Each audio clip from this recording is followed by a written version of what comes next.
I've just been teased all day now. I mean, yeah, we're reading reports saying JT's going to Miami. Now reports coming out saying JT's going to Philadelphia.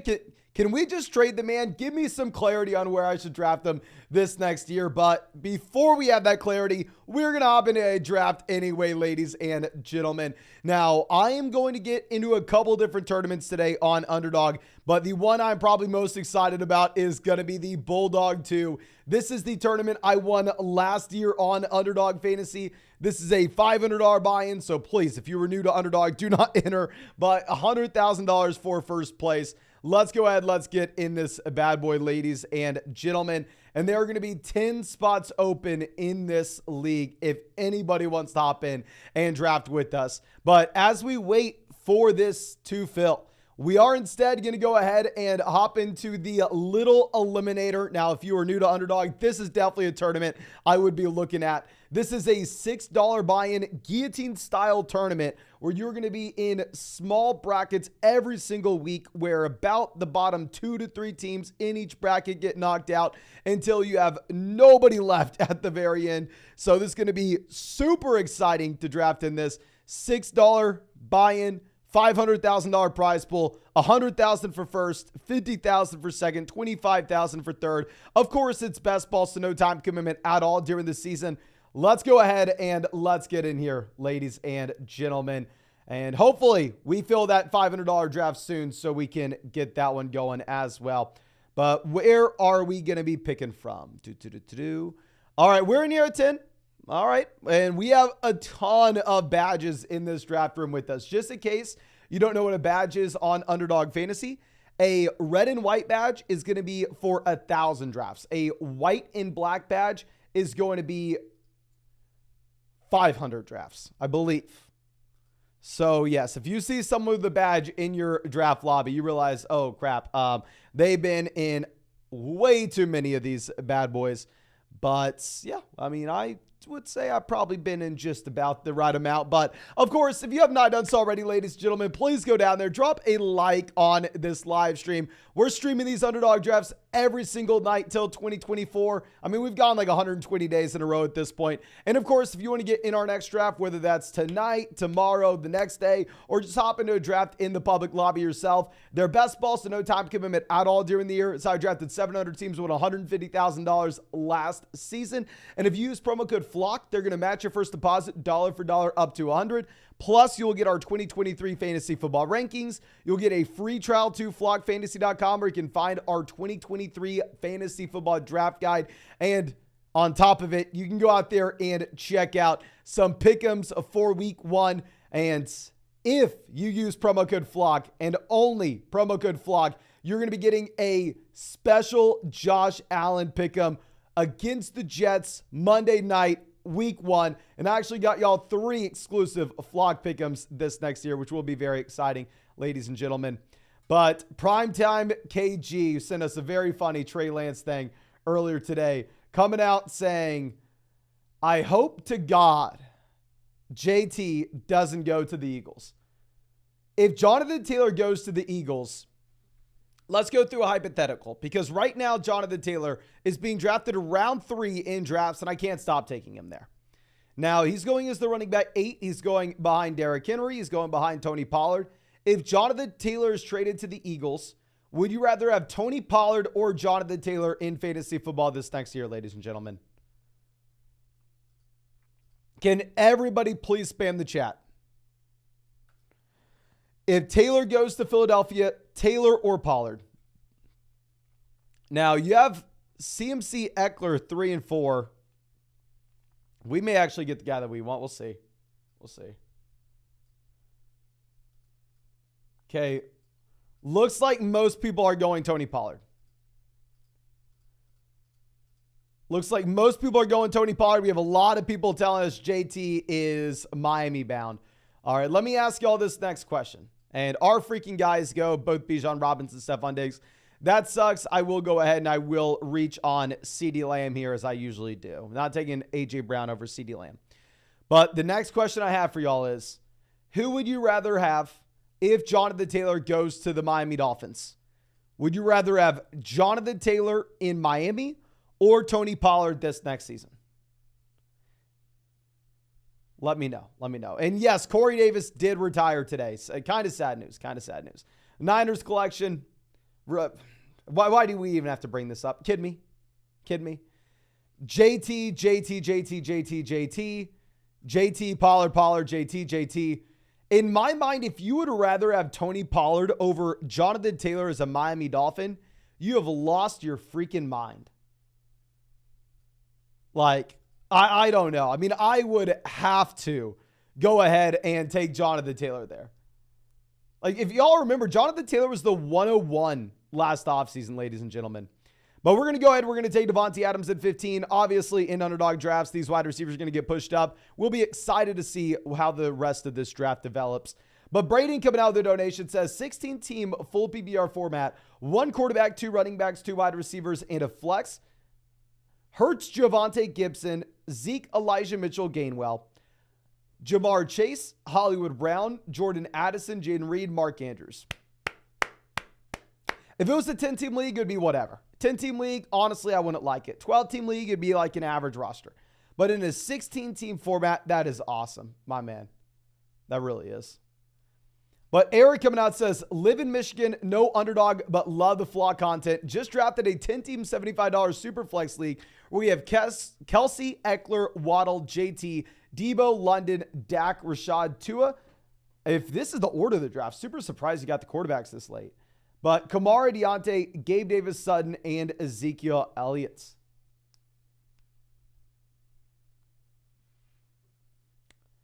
I really like the team. It would be very nice if we could get to CeeDee Lamb somehow. Like if we could trade like Kamara, Debo's, just try to get a deal going for CeeDee Lamb to pair up with Dak Prescott. But I really do like the team. And I'm sorry, underdog is not in Michigan, my friend. And yeah, I mean, that's one of the very, very few states that does not have underdog. You can see the map here. I'm sorry you're not able to get in these drafts with us, my friend. Okay. Now, Devonta Smith goes 22, Calvin Ridley off 23. So that team at 7 decides to go with the Kelsey Mahomes stack. In these eliminator drafts, I think it's actually going to be a little bit less important for us to go through and take the elite stacks. I think while stacking is still going to be important, while correlation still matters, it's not something that is the end of the world if you don't go after. Now, let's move this over. Chad says 10 TPPR, 2 quarterback, 6-point passing touchdown, dynasty format, offered AJ Brown, CJ Stroud in their first and second in the next 2 years for Josh Allen. My team is not in win. Okay, so very rarely do I say you can ever trade away an asset like Josh Allen. But if you're telling me we are getting 2 future first, AJ Brown, who we can also flip into another future first at the minimum, and CJ Stroud, you kind of have to do the deal. Because if you look at AJ Brown and 2 future seconds equivalent to 2 future first, it's like, would you rather have CJ Stroud and 4 future first round picks or Josh Allen on a rebuilding roster? I think you have to take the package here, my friend. And Austin says 12-team full BBR 1 flex, trade Swift and Devonta Smith for Barkley. Hell yes, especially in only a 1 flex league. The team is Kirk, Smith, Lamb, Amari, Kelsey, Swift, Sanders, Mike Williams on the bench. Any other trades I can consider? Honestly, no. I'd say with Kirk Cousins, kind of an interesting spot. I would look to possibly have like a quarterback down there on the bench like Anthony Richardson that has an elite level ceiling for later on in the year. But yeah, I love making a deal like that, specifically in a league where you only have 1 flex spot where you're getting the best player in return. Now, DK Metcalf goes 28. Like we discussed, I think Metcalf does get a bump up with the JSN injury here. I mean, he kind of has to.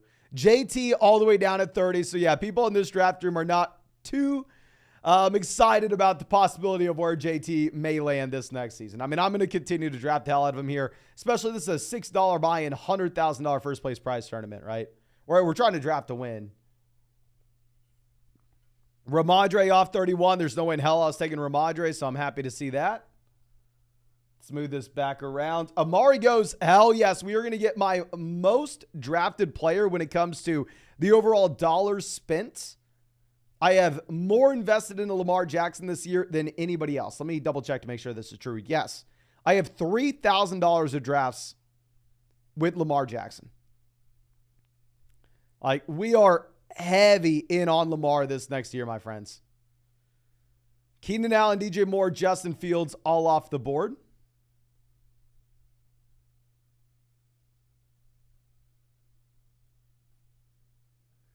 Travis Etienne goes. So I guess we'll take Deebo Samuel. Very few teams are going to have this combo where you're able to get Deebo Samuel there in the middle of round 4. Obviously, at this point, we will be looking to try to get some running back values later on if we can. But yeah, I feel like it's probably too much to be passing up on Deebo Samuel there, pick 39. But Adrian says, A-team at PBR format. We drafted 8th. Fields, Dak, Bijan, Brees, Mixon, Madison, Swift, Diggs, Garrett Wilson, Ridley, Mike Williams, Christian Watson, Deontay Johnson, Dallas Goedert, Buffalo D. I mean, I like the team in an 8-team league. Everybody's going to look great. If we were to go through and make any moves, I'm definitely going to be trying to trade away guys like Mike Williams, Deontay Johnson, Christian Watson in a league like this. Like if we could go through and say trade away Christian Watson, Dallas Goedert, and somehow to get to Kelsey, somehow to get to Andrews. I mean, that's going to be the kind of deal that we are looking at there, my friend. 8-team format, I'm trying to prioritize an elite level quarterback and an elite level tight ends. Now, I believe our next question coming out from Minty Tab says, thoughts on Keenan Allen, a bit worried about his age. Yeah, personally, I'm not drafting a ton of Keenan at his current cost. I mean, he's going into year 10. They just added a round 1 wide receiver. He's declined in target share 3 straight seasons now. This is the year that I'm finally out on Keenan Allen. Benjamin coming out. Thank you, my friend. Says, content is heat, Mason. Need your opinion. Getting offered Lamar, Ridley, and Swift for Tua, JT Sutton. Full BBR. I have CMC, T. Higgins, DJ Moore, TJ Hawkinson, and Drake London. Obviously, Lamar over JT. I'm sorry, Lamar over Tua. I apologize. Obviously, Ridley over Sutton. We're pretty much just downgrading JT to Swift. Sorry, I'm just sitting here thinking about this for a second. If it's a 4-point passing touchdown format, I'm fine with you making this deal considering that you have CMC. But I would really like to, like, even if you want to make that trade, right? If you can sit on your hands just a bit to see if we get news with Jonathan Taylor anytime soon. Because if JT all of a sudden gets traded to Miami for like a first-round pick or something nuts, which I don't expect to happen, I mean, all of a sudden, you're like, oh, crap, I probably shouldn't have made that deal. Charlie says, would you start Sam Howell over Justin Herbert week 1? Hell to the no. Daniel says, 4th pick in a 10-team at PBR format, Kelsey or Bijan. 10-team league, probably going to go Kelsey. Keep Lamb 3rd, Waddle 5th, or Walker in the 10th. I'm going to go Lamb 3rd. 10-team keeper league. Obviously, player pool is going to be diluted overall, as well as the same time. I mean, in that 10-team format, you are just looking to get the best guy, my friend. Okay. Deontay Johnson off the board, 52. So it is nice for us to see quarterbacks going, right? Such as Joe Burrow there, 51. There are really not too many other surprises. I mean, Breece Hall making it down to pick 48 is not something that's happening very often. But we're still on the lookout for running backs here, ladies and gentlemen. So, I mean, Aaron Jones, Kenneth Walker, of course. These are options that we're not going to be too sad about getting if they make it to us at 58. Now, Hillbilly Buck coming out says $250 buy-in, 12-team format where we can only start up to 3 wide receivers. We're at the 104. Chase Mahomes, Etienne, Ridley, Pierce, Hall, Godwin, Frymuth, JSN, Njoku, Warren, Tua, Bigsby, Osborne. What moves should we make? Should we keep Breece Hall? In my mind, you almost are forced to go ahead and keep Breece Hall at this point. I mean, in reality, what the hell are you going to go out there and trade him for? I definitely would be looking to try to roster as many running backs we can on the bench. So one thing I do want to say is if we could pivot over and possibly sell Tua in a package with someone else to go ahead and just clear up that roster spot where we can bring in another RB on the bench, I think that makes a lot of sense because when you take Mahomes in the 2nd round, the main reason you're so excited about that is because you're not going to have to waste another roster spot on a quarterback, my friend. So I'd most likely be looking to make that deal where we possibly trade Tua and say, I don't know, David Njoku and get TJ Hawkinson. Or Tua, Pat Frymuth, get Hawkinson. Tua and Damian Pierce and go out there and get Josh Jacobs, you know. That's the main thing I'd be looking to do, my friend. Now, we get Aaron Jones making it to us, which we are excited about now. Given the fact that JSN, I mean, obviously injures his wrist, not really looking at taking him at this point, as well as the fact that we need a running back. And sprinkle on that we have Alexander Madison on the thumbnail of this live stream. We probably have to go ahead and just pull the trigger on Alexander Madison here. I mean, if y'all remember the good old days earlier this offseason, we were able to get Alexander Mattison back in round 9. I mean, that was a long time ago. That was a completely different world back then. But nonetheless, here it's not as exciting. I'm still okay with it. Now, we are 1 like away from hitting 300 likes in this live stream. Please, ladies and gentlemen, if you have not done so already, go down there, drop a like on this stream. Who else is live streaming every single freaking day for y'all?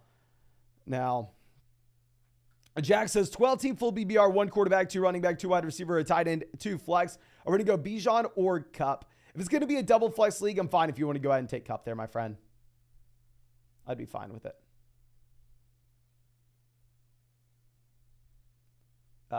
GBD12 says Liam Murphy wants to do a stream with us. Yeah, I have actually talked to him through DMs before. Seems like a really nice guy. And Jayan says, hey, Mason, just got your podcast for my 12-team league. Zen, you told me to aim for a high-end tight end since that was my only weak spot on the team. Kelsey isn't on the table, so who else would we aim for? I mean, going back to what we were talking about there, my man, I mean, this was that league where I believe we only had 1 flex spot, right? And we were loaded elsewhere. So I would want to go ahead and continue to go for that tight end. But if you're not going to get Kelsey, the reason I said Kelsey is I believe we had Mahomes with the team, if I remember correctly. I would be pivoting over to Mark Andrews pretty much with the same deal that we were talking about. I just wouldn't be looking to include Jonathan Taylor with the trade, just someone with a little bit of a lesser tier. And yeah, if y'all don't know, and thank you so much, of course, my man, for being a member of the flock for so damn long now. I'm going through and breaking down people's teams on podcast for all new members to flockfantasy.com. that signed up with promo code FLOCK. So if y'all don't know, flockfantasy.com is where you can find all my rankings. It's where you can find all my premium content. And if you sign up with promo code FLOCK, you're going to get 30% off any subscription. And if you do the mother flocker tier with promo code FLOCK, yours truly is going to go through and do an entire podcast breaking down your fantasy football team, breaking down your fantasy football draft, and try to come up with suggestions on what you can do. And I can get way more in depth and spend way more time there than I can during these live streams. Okay, so now Dallas Goedert off the board, 72.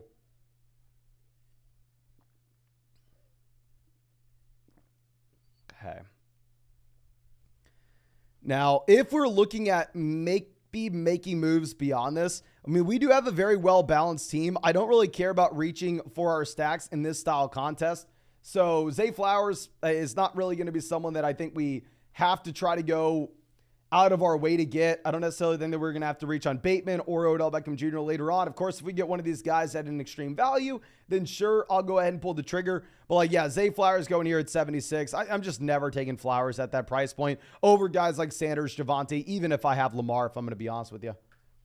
Now, Chase says 11 pick in a 14-team format. Jones, Bijan, Ramondre, Amon-Ra St. Brown, Jerry Jeudy, Kyle Pitts, David Montgomery. How are we looking? Regretting taking Bijan over Saquon? Had a punt. No, my man, you are great to take Bijan Robinson there. I mean, to have Bijan Robinson making it to at the 11th pick is just pretty much the dream. I like Amon-Ra St. Brown round 2 a ton as well. Round 3, Jeudy seems a little bit rich, but at the same time, with it being a 14-team format, I mean, you're just going to be a little bit deeper down the board there. And Daniel Jones isn't the worst punt. I don't love the team, but at the same time, I will definitely say, please don't regret taking Bijan Robinson over Barkley. But we'll go ahead. We will continue to take running backs that are just going to see touches on a week-to-week basis. I like the guaranteed volume in a league like this. That is a Guillotine league where we're pretty much looking to just make sure we have a relatively high floor from a week-to-week perspective. DeAndre Swift goes 83.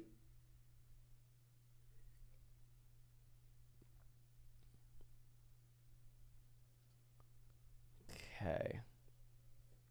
Sky Moore off the board as well. We are not looking at Sky Moore with this pick, so we are completely fine with that.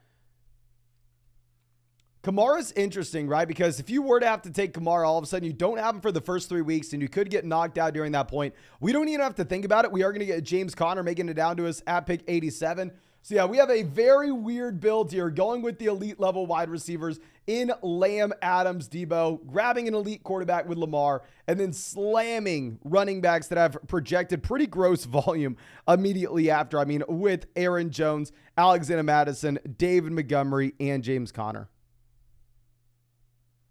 I mean, so definitely a very intriguing spot to be in, and hopefully we can make this team work through the rest of this. We'll see. We'll see. Okay. Now, Rashad White goes 91. I have noticed White and James Conner falling. Now, recently I went through, and I'm sure y'all saw my post on flockfantasy.com, but I grabbed ADP from Underdog, FFPC, ESPN, NFL Fantasy, Yahoo. I created a massive spreadsheet, and I highlighted the best and worst values on every platform for everybody. And James Conner is significantly cheaper on Underdog Fantasy than he is anywhere else. I mean, getting James Conner round 8, obviously a running back with a lot of red flags due to his situation and his team, but a reasonable price point. But CP3 coming out says, I traded Fields and Stevenson for Justin Herbert and Josh. That is beautiful, my man. Thank you so much for being a member of the flock for so damn long now. Congrats on the deal. And yeah, I mean, I'm pretty much assuming that Jacobs is back playing this year, and I don't want to say I'm taking zero precaution. Obviously, I want a discount when we're getting him, but if you're getting that kind of discount, I have no hesitation making that move. Max says, would you say in a 14-team league with one flex and tight end that Lamar can be drafted at the same price point as Allen, Hurts, and Mahomes? No, honestly, I don't think all of a sudden, just because it's a 14-team format compared to a 12-team league, that Lamar goes into the same tier of those quarterbacks. I don't necessarily think that it matters too much, my friend.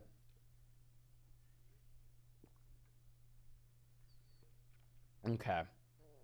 Now, Max says, would you say, no, we already answered that one. I believe our next one coming out from Hezo says, keeper league, 10 teams, 8th pick, with Chubb as keeper in the 3rd, 1 quarterback, 2 wide receivers, 2 running backs, and a flex. How do you approach rounds 1 and 2? Would you take Bijan round 1? Oh, hell yes. Yeah. Don't worry about that. I mean, the thing is, in a 10-team league where you only have 1 flex spot, you're just fundamentally going to find some phenomenal wide receiver values there in the middle round. So even if you were to go through and start off your draft, say, with 3 bell cow running backs, I mean, that's not a bad spot to be in if you're going to be able to grab guys like Jerry Jeudy, Drake London in rounds 5 and 6, my friend.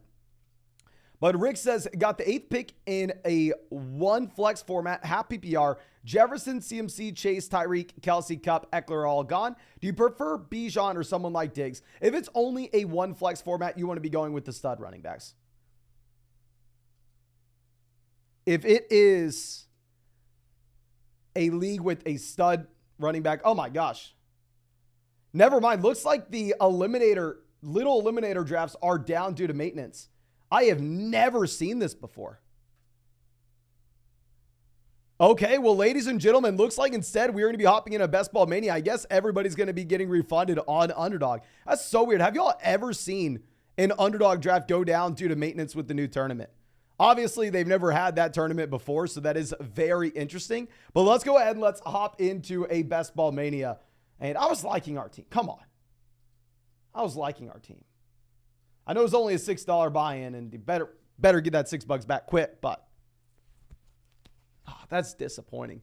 So yeah, here we are at 8, and I guess that was just a nice little warm-up what we could expect out the gate. And just in case if you don't know, this is the largest fantasy football tournament on the planet, Best Ball Mania. This is a $25 buy-in, $15 million prize pool, $3 million for first place, $1 million for second place. Crazy regular season prize as well. I actually got 16th place in Best Ball Mania last season. That won us $10,000, I believe. Obviously, I mean, just in case you haven't heard it a million times by now, these are best ball drafts, so no time commitment at all during the year. So I drafted 700 teams and won $150,000 last season. And if you want to get in our next draft, whether that's tonight, tomorrow, the next day, the day after, you're going to find a link to Underdog Fantasy in the live chat, in the description, in the comment section. Promo code FLOCK. They're going to match your first deposit dollar for dollar up to $100. Plus, you'll get our 2023 fantasy football rankings, a free trial to flockfantasy.com where you can find our 2023 fantasy football draft guide. And I worked my butt off to get y'all this, but Josh Allen, more than less than half a passing yard for a special pick'em week 1 against the Jets on Monday night. Actually, I'm getting y'all 3 special pick'ems that everybody can take advantage of throughout the entire season. So make sure you are hopping on that. Promo code FLOCK only, though. Now, let's move. It's Ronnie says, do I do a slow Best Ball Mania or do a few of whatever these eliminators are when they come back? I would honestly say when the eliminators back up, which it probably will be this live stream if I had to guess, I would rather do a few eliminator drafts than just one Best Ball Mania. I mean, I just love the overall structure that they have with that new tournament. I mean, it just seems It seems new, but close enough so we don't have to completely break our brain about it. Like, I am really excited. Now, Bijan, Eckler, both off the board. So I guess we are going to mix in Travis Kelce here. Don't take a lot of Kelce because generally I am drafting Bijan Robinson over Kelce, but it is what it is. We'll take him here at 8. No, I'm probably not going to take Mahomes at 17, but maybe we mix it up and go with a Kelce Mahomes team, even though generally that's something that I'm not doing super often on Underdog. I really like doing it in your regular redraft league where you only have one flex. The issue with doing that on Underdog is specifically that it's so much harder to find wide receiver and running back values later on.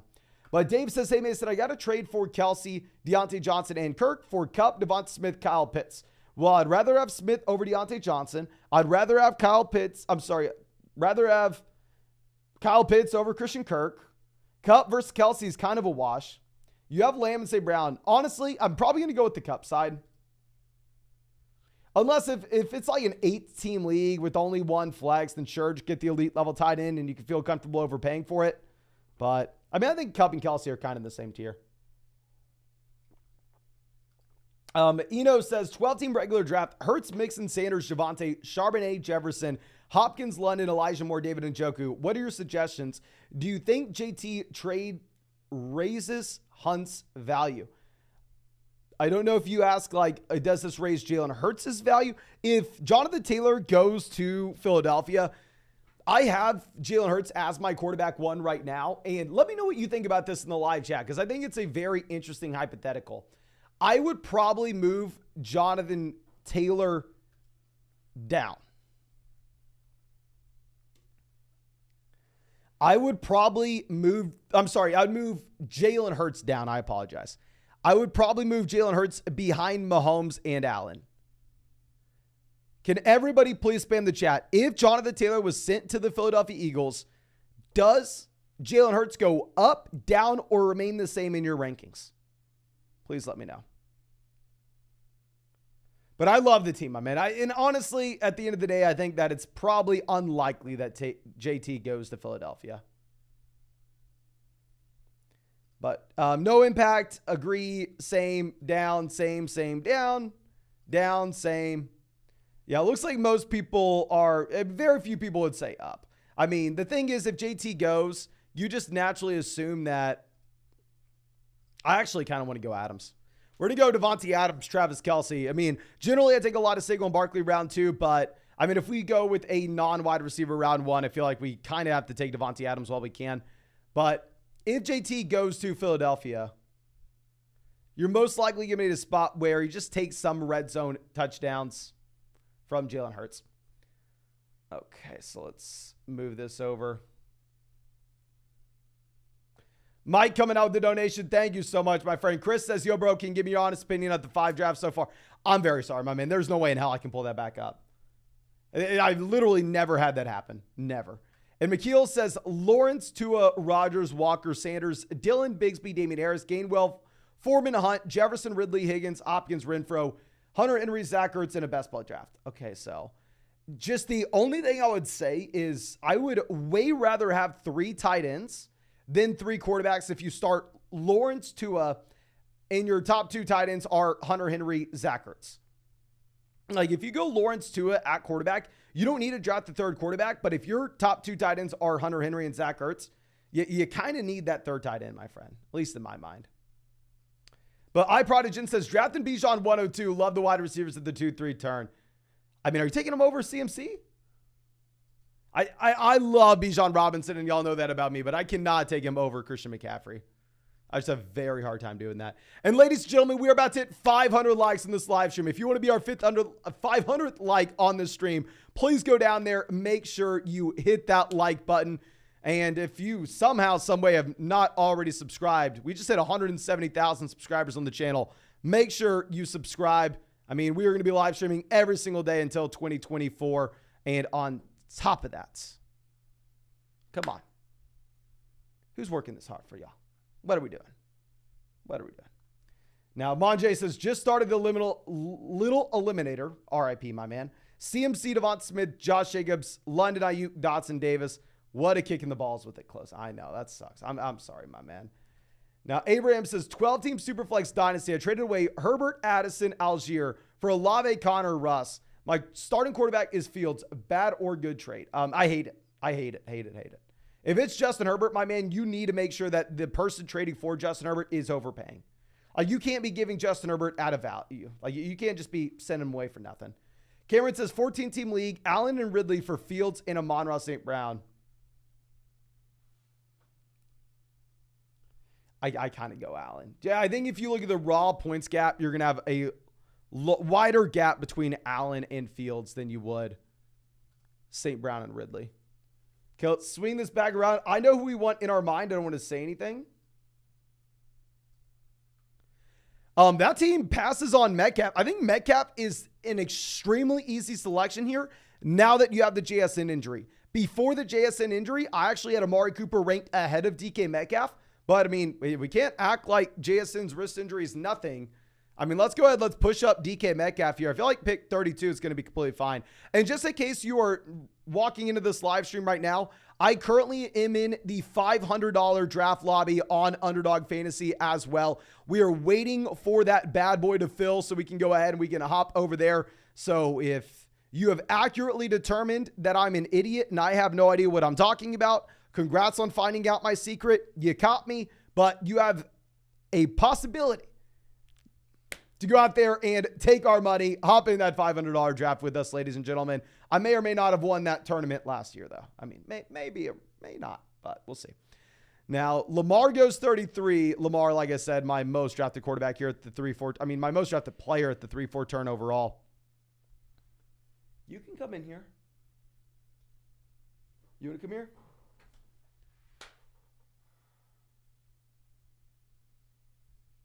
Come here, baby girl.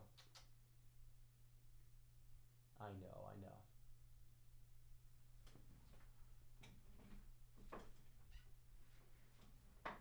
All right. The princess stopped by to tell everybody hi. Come here, girl. You want to tell everybody hi? Say, hey, everybody. If you haven't hit that like button, you better go down there and drop that like right now. If you haven't signed up to Underdog promo code FLOCK, now's your time to do it. Mason got you all Josh Allen pick 'em. Mason drafting every night of the live stream. You can draft with us. All right. Good at him. All right. Debo Samuel goes 38. I mean, the last draft, I believe we had Debo making it down to us at 30. No, we had him at 40. Okay. Now, London goes, what are we getting on the way back around? We will go Christian Watson. I mean, very interesting spot to be in, to not have any running backs through the first 4 rounds, but at the same time, I feel like we are obviously elite at tight end with Kelsey. And on top of this, I want to say have successfully built one of the better wide receiver rooms in this entire league. See, I like this. I like this spot. Okay. Buzz Football asking, will we ever make a video tailored to deeper leagues? I mean, I'd say these underdog drafts are definitely useful for deeper formats. And we talk about deep leagues all offseason on our Dynasty channel pretty much every day, my friend. But Neil says, damn, I started off Chase, Henry, and Devonta Smith as well. Brutal, my man. Especially if you're going to get Burrow at the 4 or 5 turn. Okay, Hopkins goes 44. So at this point, it would be nice for us to have some running backs fall, right? I mean, it would. And David says, sup, Mason, pick one in a 12-team at PBR draft coming up where we only have one flex. Do you like Jefferson, best wide receiver in Hurts, or Jefferson, best wide receiver and best running back start? Honestly, I don't like either of those options. I would love Jefferson, best running back, and Jalen Hurts.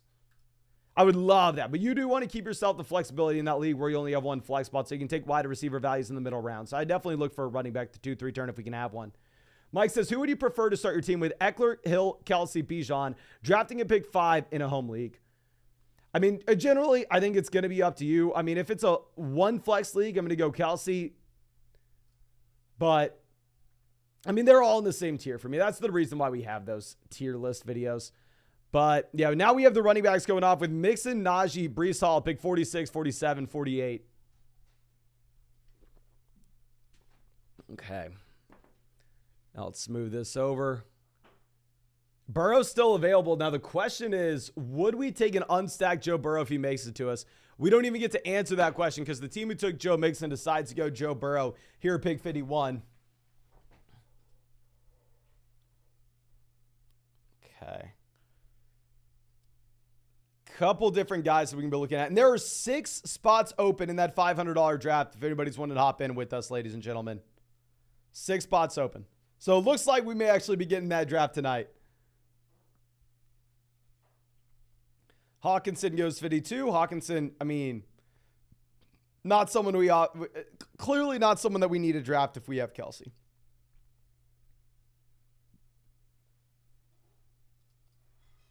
Clar the Mighty has Cup, Olave, Higgins, Hopkins off the board.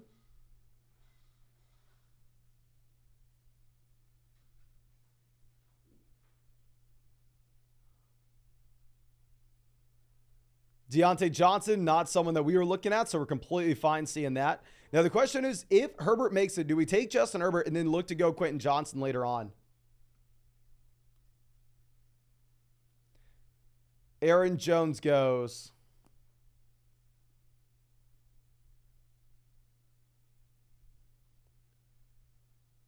Herbert, I'm not going to take Madison here, especially in these underdog drafts where you've had a ton of people drafting Alexander Madison round 9 earlier this offseason, including myself. I don't want to be reaching on Alexander Madison as our RB1, especially if you look at the possibility that Jonathan Taylor may be going over to Minnesota. Now, with that being said, if Madison were to make it back to us at 65, maybe it's going to be a little bit of a different setup. I haven't drafted a lot of Christian Kirk, but he used to go at the 4-5 turn. Now we are getting a little bit of a discount on him. I didn't even notice, but Ridley went pick 15 in this draft. So this team took Calvin Ridley over Devontae Adams.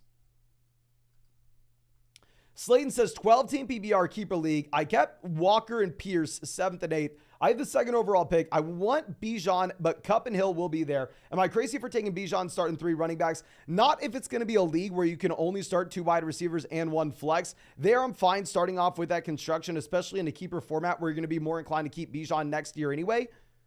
Now, if it's going to be a league where you start 3 wide receivers and a couple flex spots, or say 2 wide receivers and 2 flex, and it's full PBR, then yeah, you should probably pivot over and try to be a little more balanced and go wide receiver. But let's move this over. Simon coming out with the donation. Thank you, my friend. And Sloan Dog Millionaire says 12-team PBR redraft league. Lawrence, Daniel Jones, CMC, Connor, Brian Robinson, Khalil Herbert, wide receiver Ridley, Lockett, Evans, MT, tight end Waller. Any changes you'd make? Generally, I don't love rostering 2 quarterbacks. If we went with Lawrence as our first guy, I mean, it's kind of whatever. I like the team overall. I mean, the big thing is just, can we get that running back 2 hitting for us? And what does Calvin Ridley do this next season? It's a team where it looks like we took on inherently a lot of risk, but do have a decent amount of upside at the same time. Now, Dameon Pierce off 62. Dameon Pierce definitely was our guy that we were looking at on the way back around here. That other team has started off, I believe, 6 wide receivers through the first 6 rounds. That team at 12 goes 6 wide receivers out the gate. I have plan A, plan B. Plan A is probably going to surprise y'all if he makes it.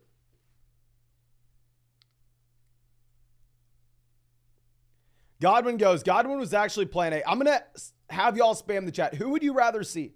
Would you rather us pull the trigger on our first running back with Alexander Madison here? Would you rather us go Mike Evans and take our 5th wide receiver, going with the 0 RB approach and matching what that team over there did at pick 12 with 6 wide receivers out the gate? But please, everybody spam the chat. What do y'all want?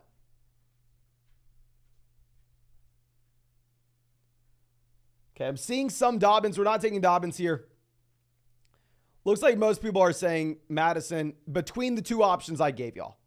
Now we have a lot of randomness thrown in, but between the 2 options y'all were given, I believe Alexander Madison was the most common selection. So we will go ahead and we'll take Alexander Madison there, pick 65, ladies and gentlemen, as our RB1. Ends up working out. Like we said, we passed on him there in round 5 in favor of Christian Kirk. So now tight end, we are sitting with Travis Kelce. Wide receiver, we have Adams, Metcalf, Watson, Kirk.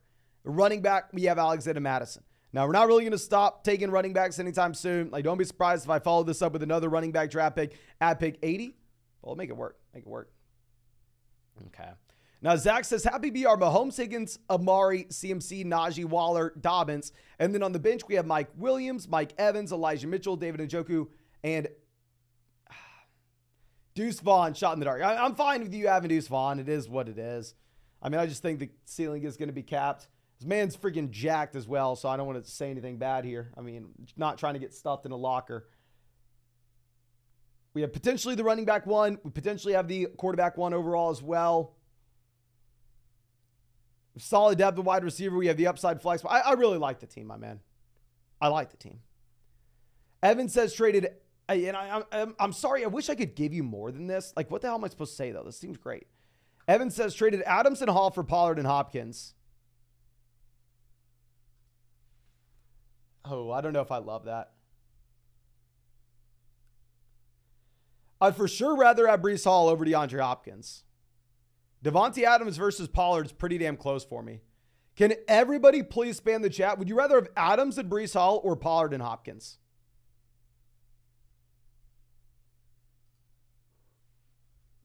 Let me know what y'all are thinking, ladies and gentlemen.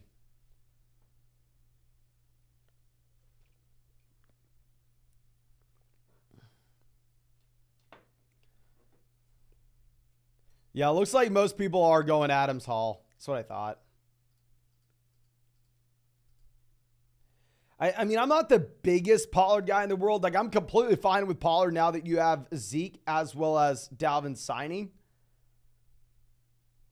But I don't know. I mean, Adams in my mind has just been so damn consistent for so damn long now. It's kind of hard for me to get away from Adams.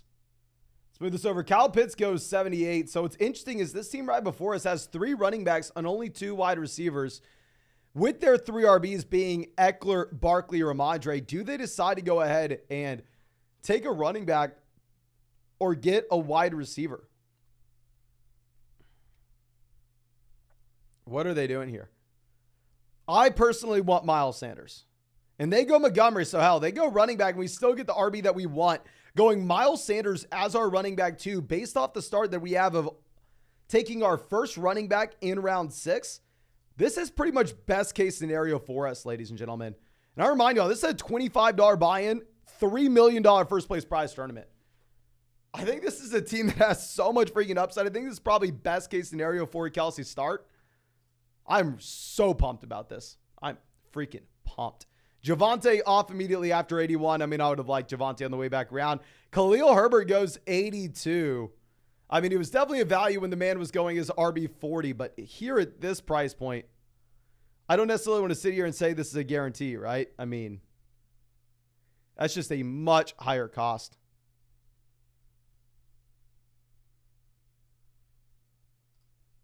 Okay, so let's move this over.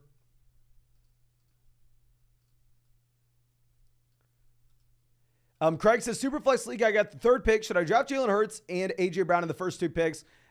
Or trade my pick and get Lawrence in the first, Chase Bijan second? Okay, so we'd rather have A.J. Brown and Jalen Hurts in a Superflex League or Trevor Lawrence and Jamar Chase? I would honestly rather have Jalen Hurts. And assuming it's a 4-point passing touchdown format. 6-point passing touchdown format, maybe you pivot otherwise. Okay, A.J. Dillon off the board, 87.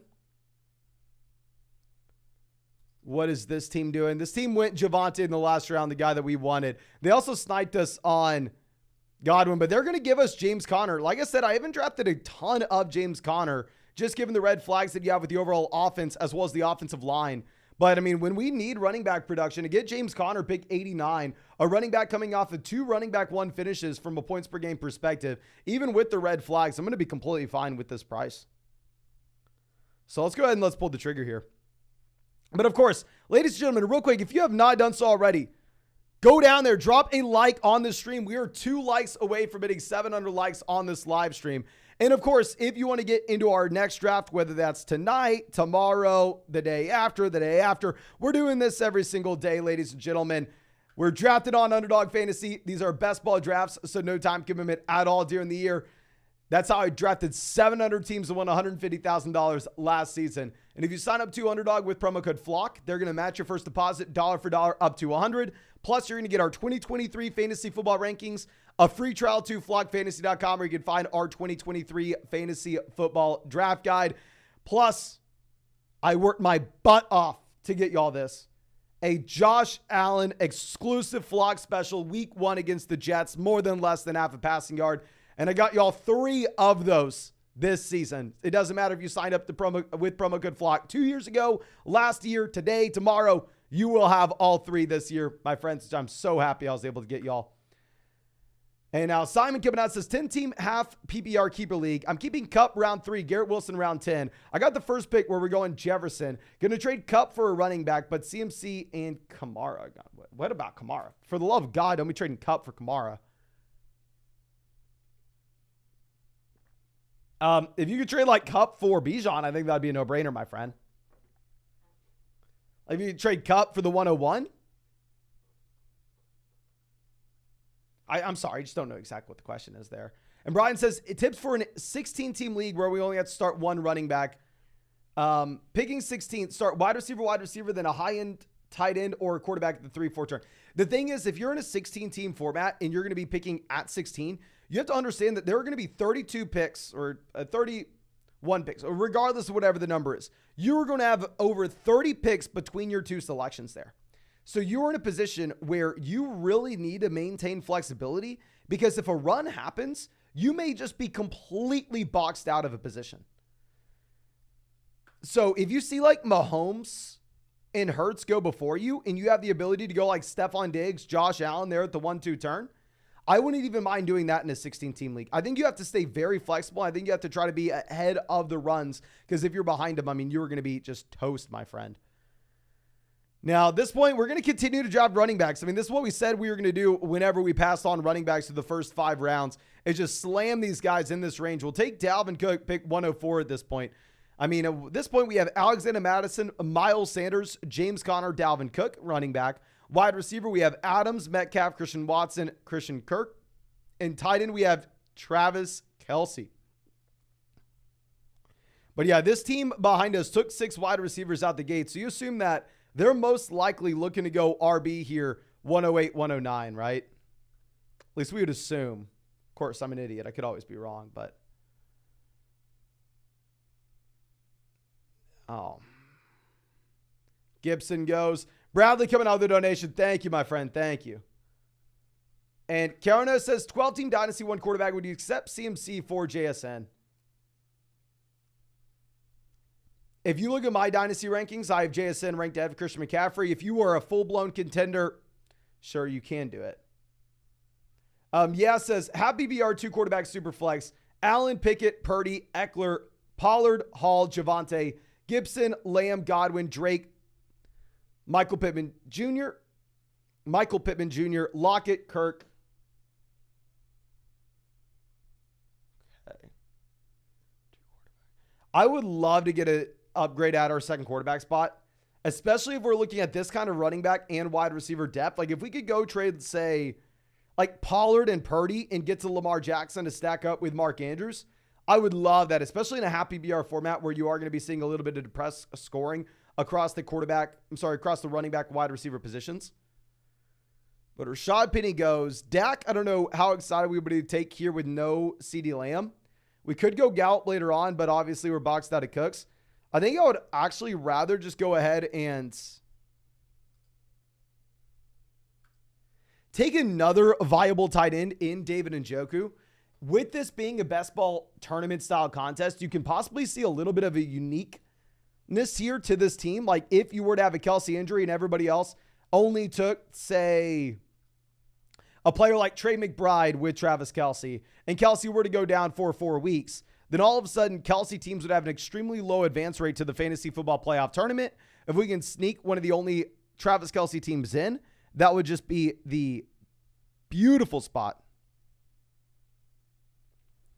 So yeah, let's go ahead and let's take David Njoku, possibly giving us a little bit of a uniqueness to this team in the long term. Now, Bam Camp coming out says, is this a good team? Quarterback, we have Burrow. Running back, we have Chubb, Etienne, Akers, Wilson. Wide receiver, we have Tyreek, Higgins, Watson, London, Pittman, Addison. Tight end, we have David Njoku in an ESPN draft. I like the Higgins, Burrow stack. I like the running back production we have at the top end. Yeah, I like the team, my man. I like the team. Now, after we go Njoku, you have a run on wide receivers, which I'm honestly kind of fine seeing, right? Based off the wide receivers that we took out the gate in this draft in particular. So what we personally want to see right now, of course, is just as many tight ends going off the board as possible. But TC Chandler saying the little eliminator is back. Okay, we'll go ahead and we'll get one of those drafts going. I assume that they would have that back up like immediately. But we will get one of those going later tonight. Now, let's move this back around. McKinnon goes 122. Both these teams here have 2 quarterbacks already, so you assume they can't take another quarterback. This one has Burrow and Tua. The other one has Fields and Watson.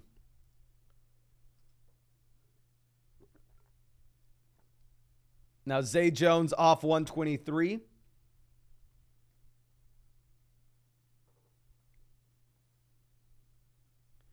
James says PBR Superflex, Burrow, Hill, Amon-Ra, Gibbs, Etienne, Hopkins.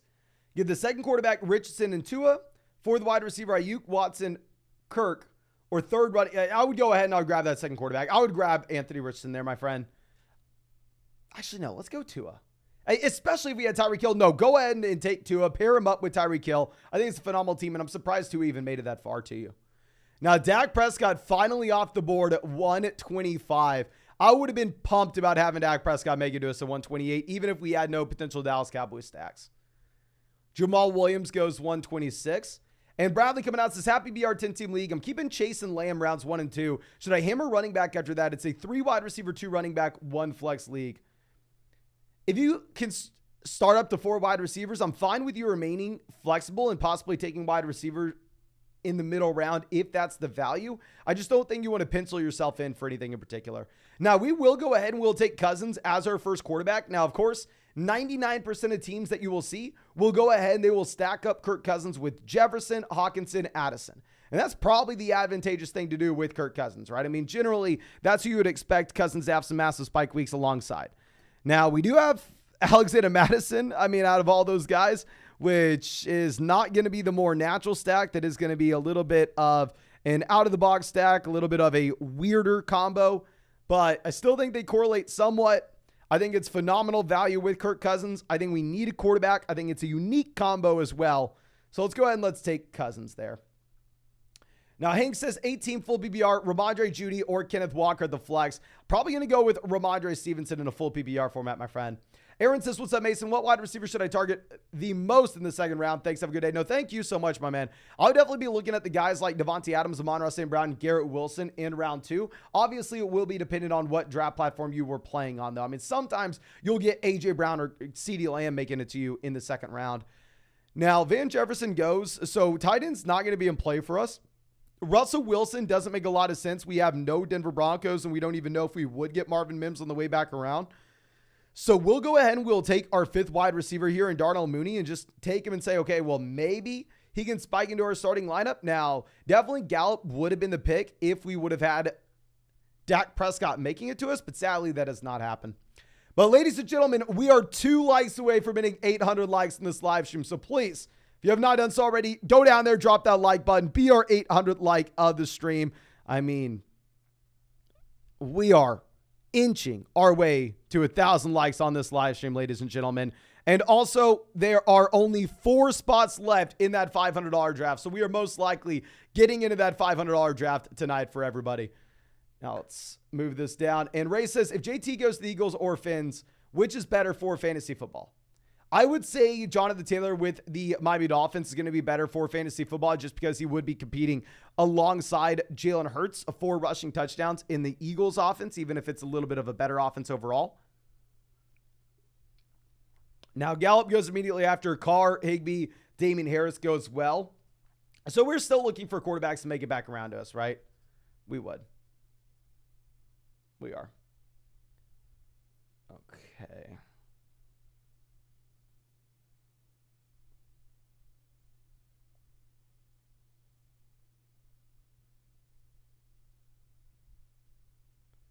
Mims goes 143.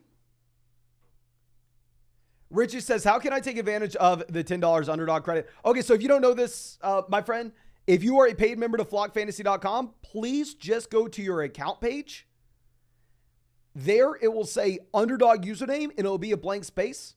If you put your underdog username there and hit enter, it will automatically add $10 to your underdog account, my friend. So yeah, I mean, it's super easy. You don't have to do anything. All you have to do is have an underdog account, be a paid member of flockfantasy.com as well. Put your underdog username, hit enter, Bam. You got it, my friend. But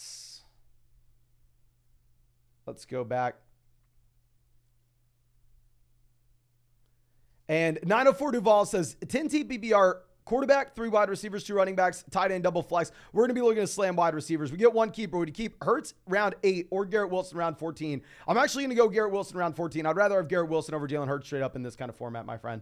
I mean, if you can start up to 5 wide receivers and it's a full PPR league, you want those wide receivers when you can get them. Okay, so let's move this around.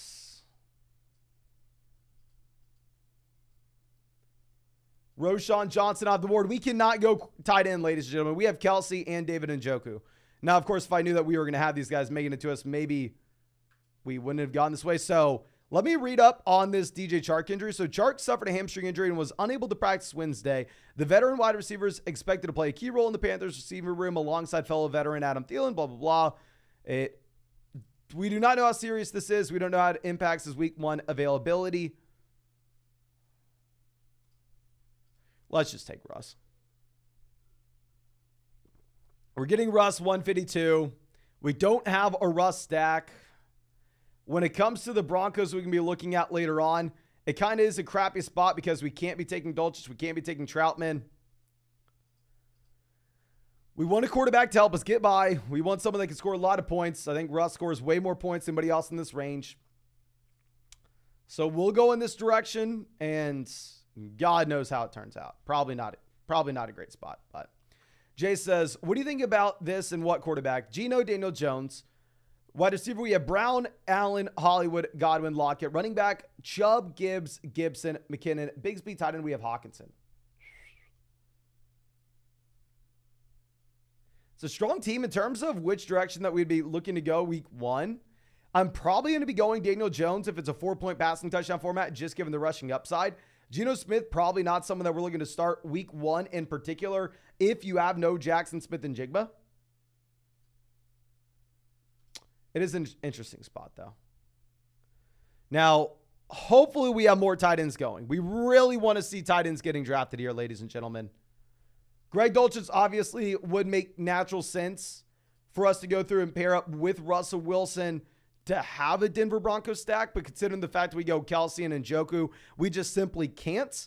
Now, hindsight, of course, is 2020, but using that 2020 hindsight, I think we can confidently say that our decision to take David Njoku where we did was horrendous at this point, and we should have gone Greg Dulcich instead. But it is what it is, ladies and gentlemen. You live and you learn. You live and you learn. Nate coming out says, what are your thoughts on Judy, AJ Dillon in full PPR format?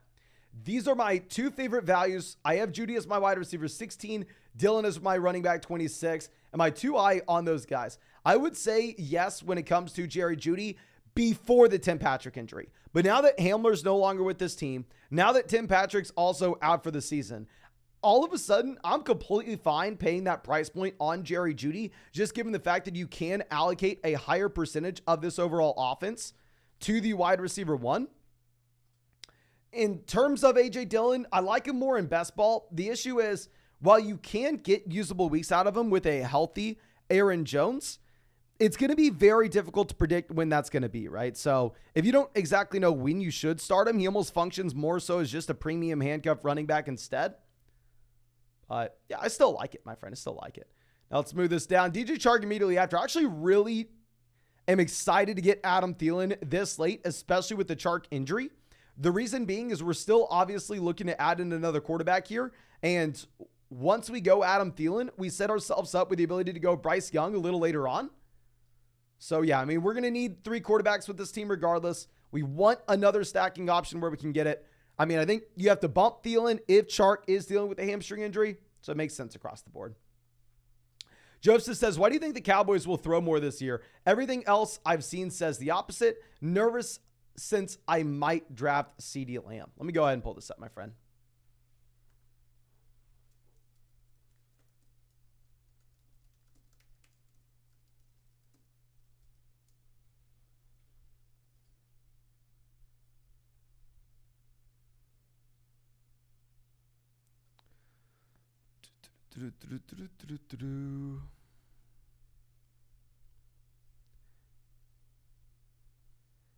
The Dallas Cowboys this past season, if you're looking at their rushing attempts, were only behind the Commanders, the Eagles, the Bears, the Falcons.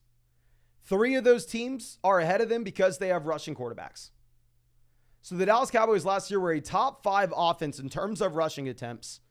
You remove Ezekiel Elliott from said offense.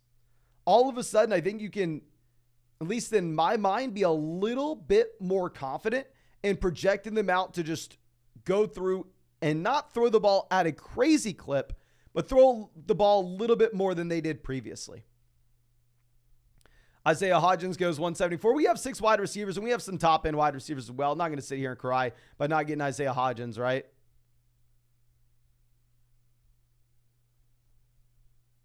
Okay. This team only has 1 quarterback. What do they decide to do here? They go Shaheed.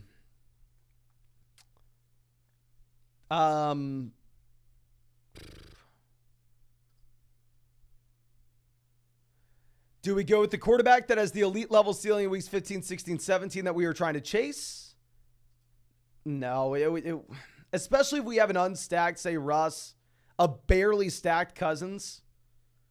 We're probably not too excited to continue that trend. Maybe instead we just have to go ahead and we just have to make sure that we at least have one of these key stacks that we like at the very end. Joseph says, no, we already answered that one. Going over to the next one. Jack says, hey, Mason, I have the 103, and I'm thinking of taking Jamar Olave Ridley with my top 3 picks.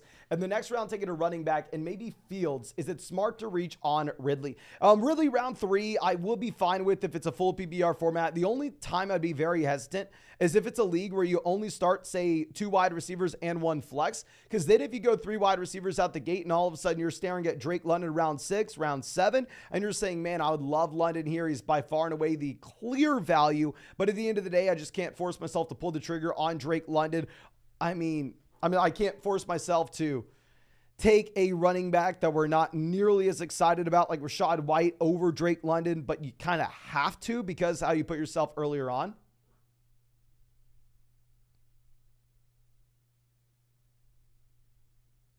It is what it is. I think that if you start, say, 3 flexes and have 3 wide receivers or have multiple flex spots, then you can do that with a little more confidence because you can continue to take wide receiver value in the middle rounds. Okay. Now, Knox goes 181. Great for us. We just want to continue to see these tight ends get drafted, right? And we are going to hop into another draft after this one, ladies and gentlemen. We are most likely going to get in another Best Ball Mania. There's still only 4 spots open in that $500 draft. If anybody wants to hop in that $500 draft with us. So let's make our next pick here, and then we're going to bounce to our other league. Now, Earth is a Rock on the clock. A cool name. Goes Gus Edwards. This team is Lamar and Stafford. I wonder if they go quarterback. They probably can't go quarterback since they took 3 tight ends. So honestly, I may go with a barely stacked Kyler as well and just pair up Kyler Murray with James Conner, which does not correlate well, but we're trying to optimize for weeks 15, 16, 17. Look for the elite level ceiling then. The price point we're getting on Kyler is after Devontae Parker, after Gus Edwards, after Darius Slayton. So regardless if you think Kyler Murray is good or bad, can we agree that he's probably a better selection than Darius Slayton in a vacuum, especially if we're optimizing for the elite level ceiling those final 3 weeks? So let's go ahead and let's take Kyler Murray there. And let me show off this team, and we're going to go ahead and we're going to hop into another draft, ladies and gentlemen. Tight end, we have Kelsey and David Njoku. Wide receiver, we have Adams, Metcalf, Christian Watson, Christian Kirk, Darnell Mooney, Adam Thielen. Running back, we have Alexander Madison, Miles Sanders, James Conner, Dalvin Cook, Devin Singletary. Quarterback, we have Cousins, Russ, and Kyler.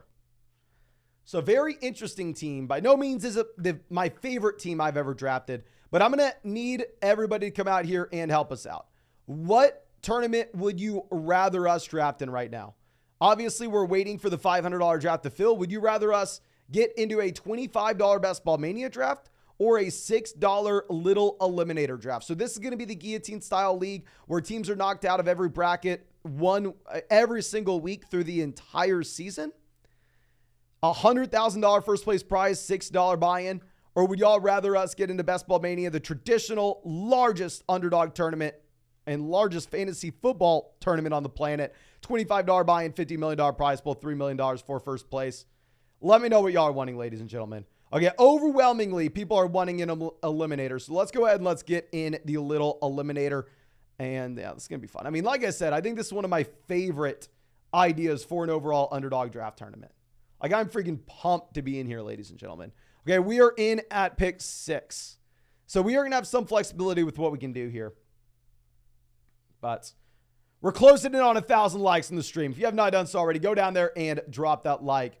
But let's go ahead and see what this next question is. Believe we have a donation coming out from Ethan. Thank you, my friend. And Monjay says Dobbins, Javonte, or Connor as a running back 2 in best ball. I mean, if I am just going to go through and ignore price with these guys, I would go J.K. Dobbins here, my friend. I think he plays. I mean, I know he plays next season. There's no concern on my front. Now, Ethan says 12-team PPR, 1 quarterback, 2 running backs, 2 wide receivers, a tight end, and a flex. Quarterback, we have Lawrence. Running back, we have James Cook, David Montgomery, Jeff Wilson, Raheem Mostert. Wide receiver, we have Diggs, Wilson, Ridley, Sky Moore. Tight end, we have Andrews. I would love if somehow we could get to Lamar, but I don't think we have enough running back firepower to get it done. I would definitely say with running back, with us looking that thin at the top, I'm probably going to go through and try to optimize with as many running backs on the bench as possible. Personally, that's what I would do. And Carl says, hey, Mason, choose 1 keeper in a 12-team PPR format. 1 quarterback, 2 running back, 2 wide receiver, tight end, flex. 5th pick, Jefferson round 1, Hurts round 4, Ramondre round 9, or Rachaad White round 12. Thanks you, the man. No, thank you so much. I definitely say Rachaad White's not in play. I mean, I would way rather have Ramondre round 9 over Rachaad White round 12.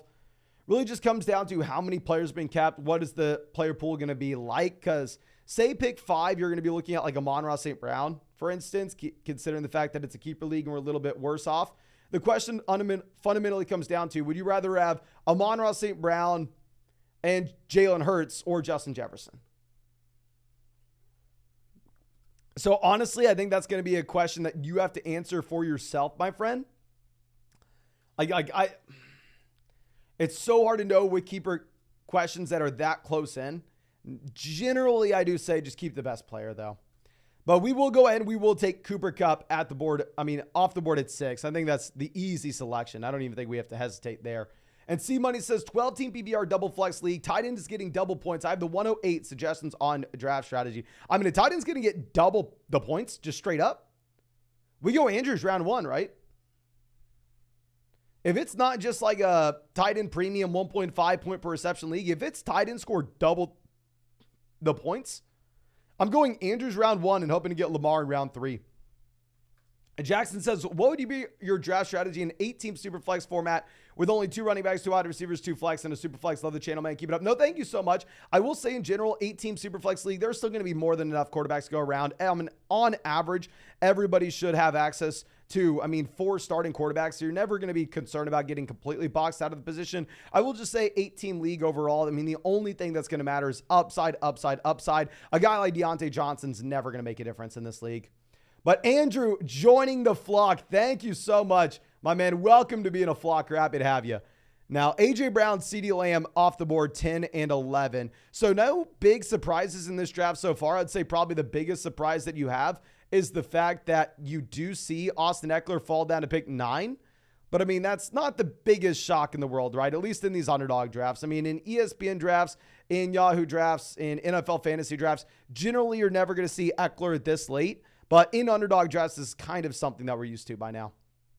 Now, Garrett Wilson goes 15. I have noticed Garrett Wilson falling across the board here. Waddle goes 16.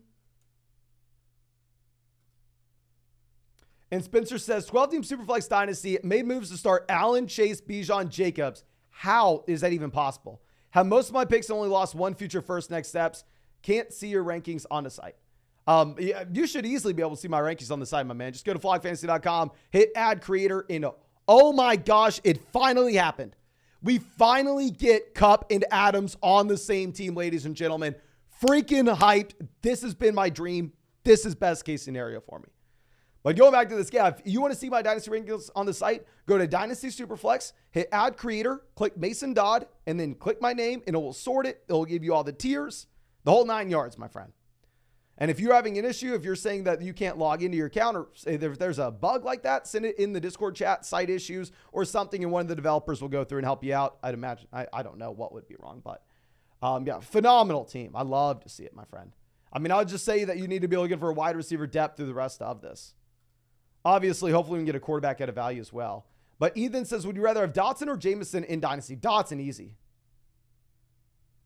Knight Vaughn says, I was offered Olave, Kamara, Algier, Khalil.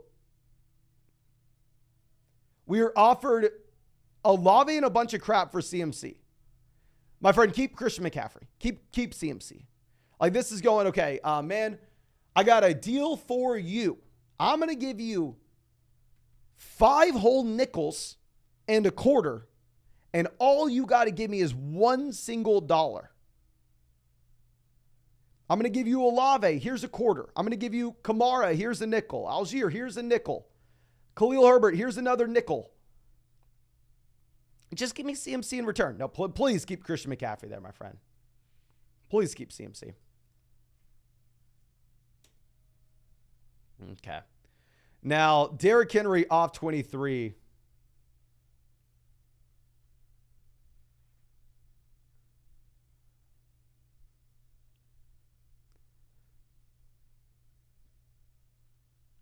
Okay, I'm just so freaking pumped about this team.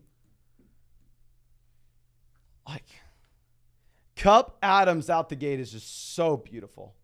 And, oh, let me change the buy-in with this league. And like I said, we are currently sitting in that $500 draft lobby on Underdog.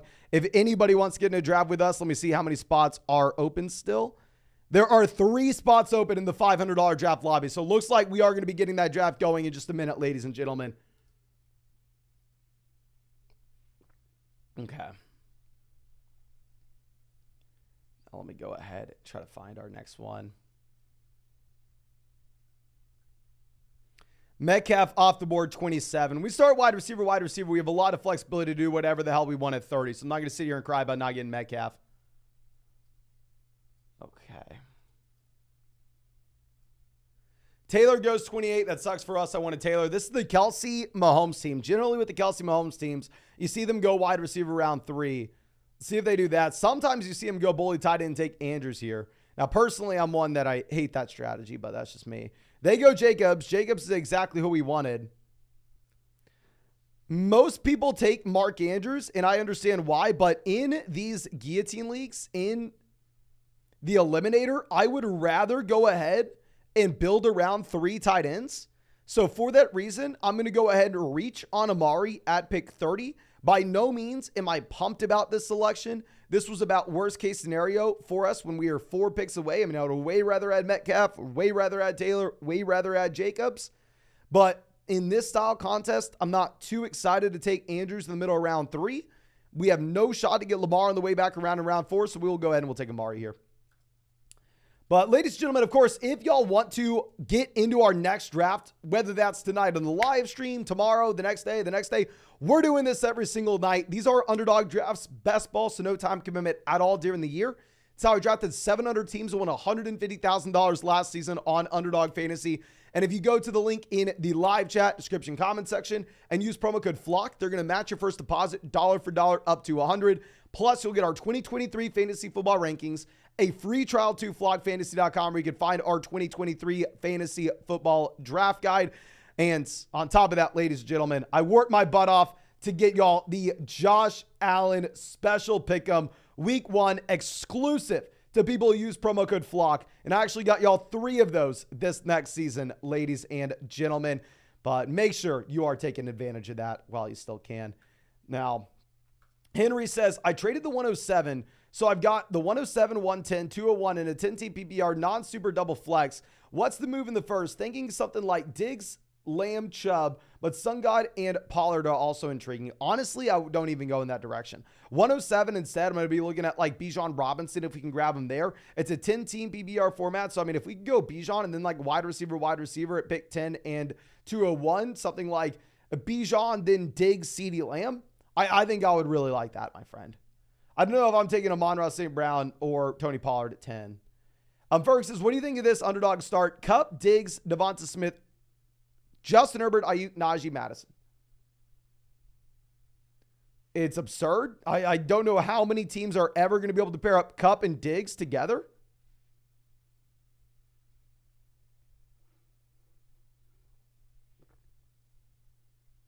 I mean, that is... It just makes me jealous seeing stuff like that. It really does. And there are 2 spots left in that $500 draft, so we are close to filling. And they're only 9 likes away now at this point from hitting 1,000 likes on this stream. So if you have not done so already, please go down there, drop a like on this live stream. Help us get to 1,000, ladies and gentlemen.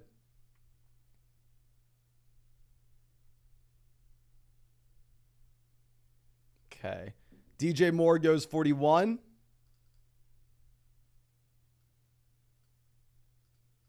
Okay, couple different options here. We're going to go ahead. We will take Ramondre Stevenson.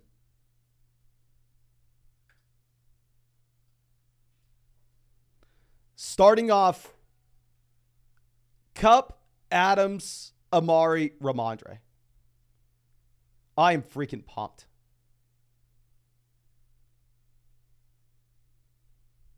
I have to tweet out a picture of this.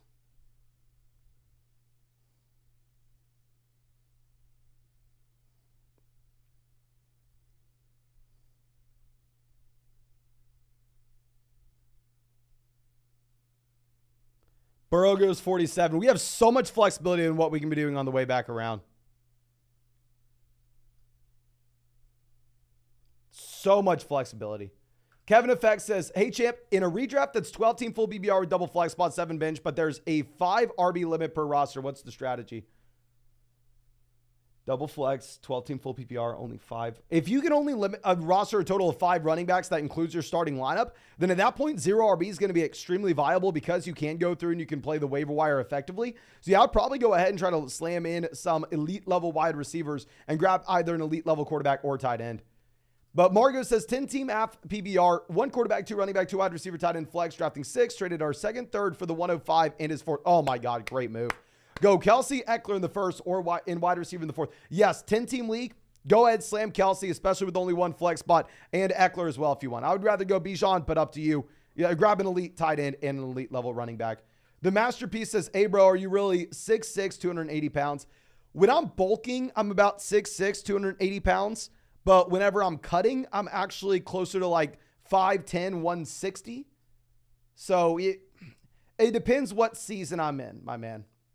It depends if it's bulking or cutting season. But ladies and gentlemen, I have good news for y'all.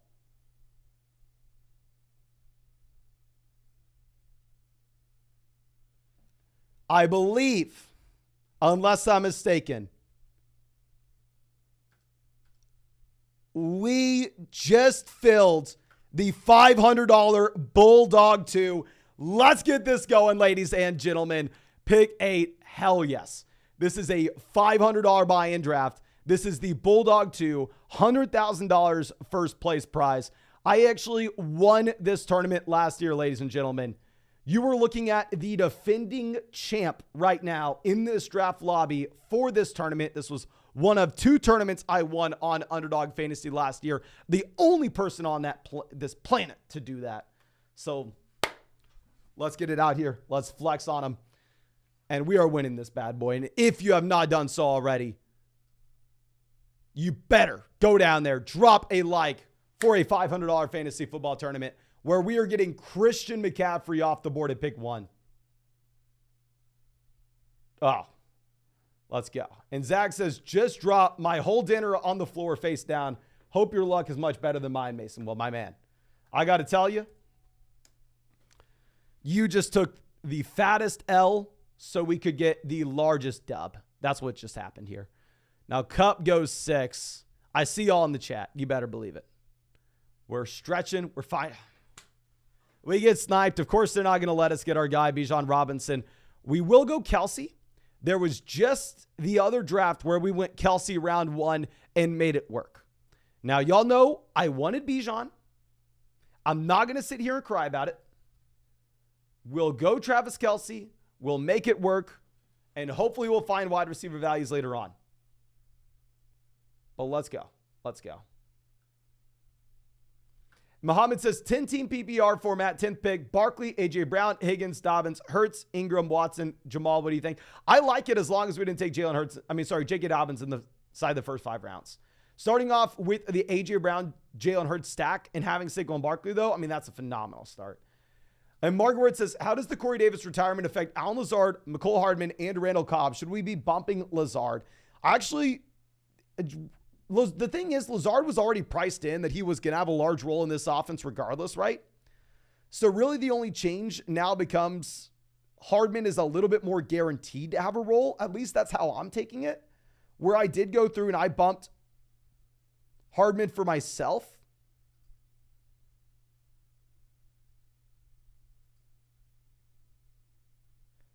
Maybe that was the wrong way to approach it, but I don't know if I bumped Lazard. I know Lazard looks like he has more of a profile, right, of Corey Davis, but I don't know. Now, Adams goes 16. It would have been very nice to have Devontae Adams, but we'll get Garrett Wilson.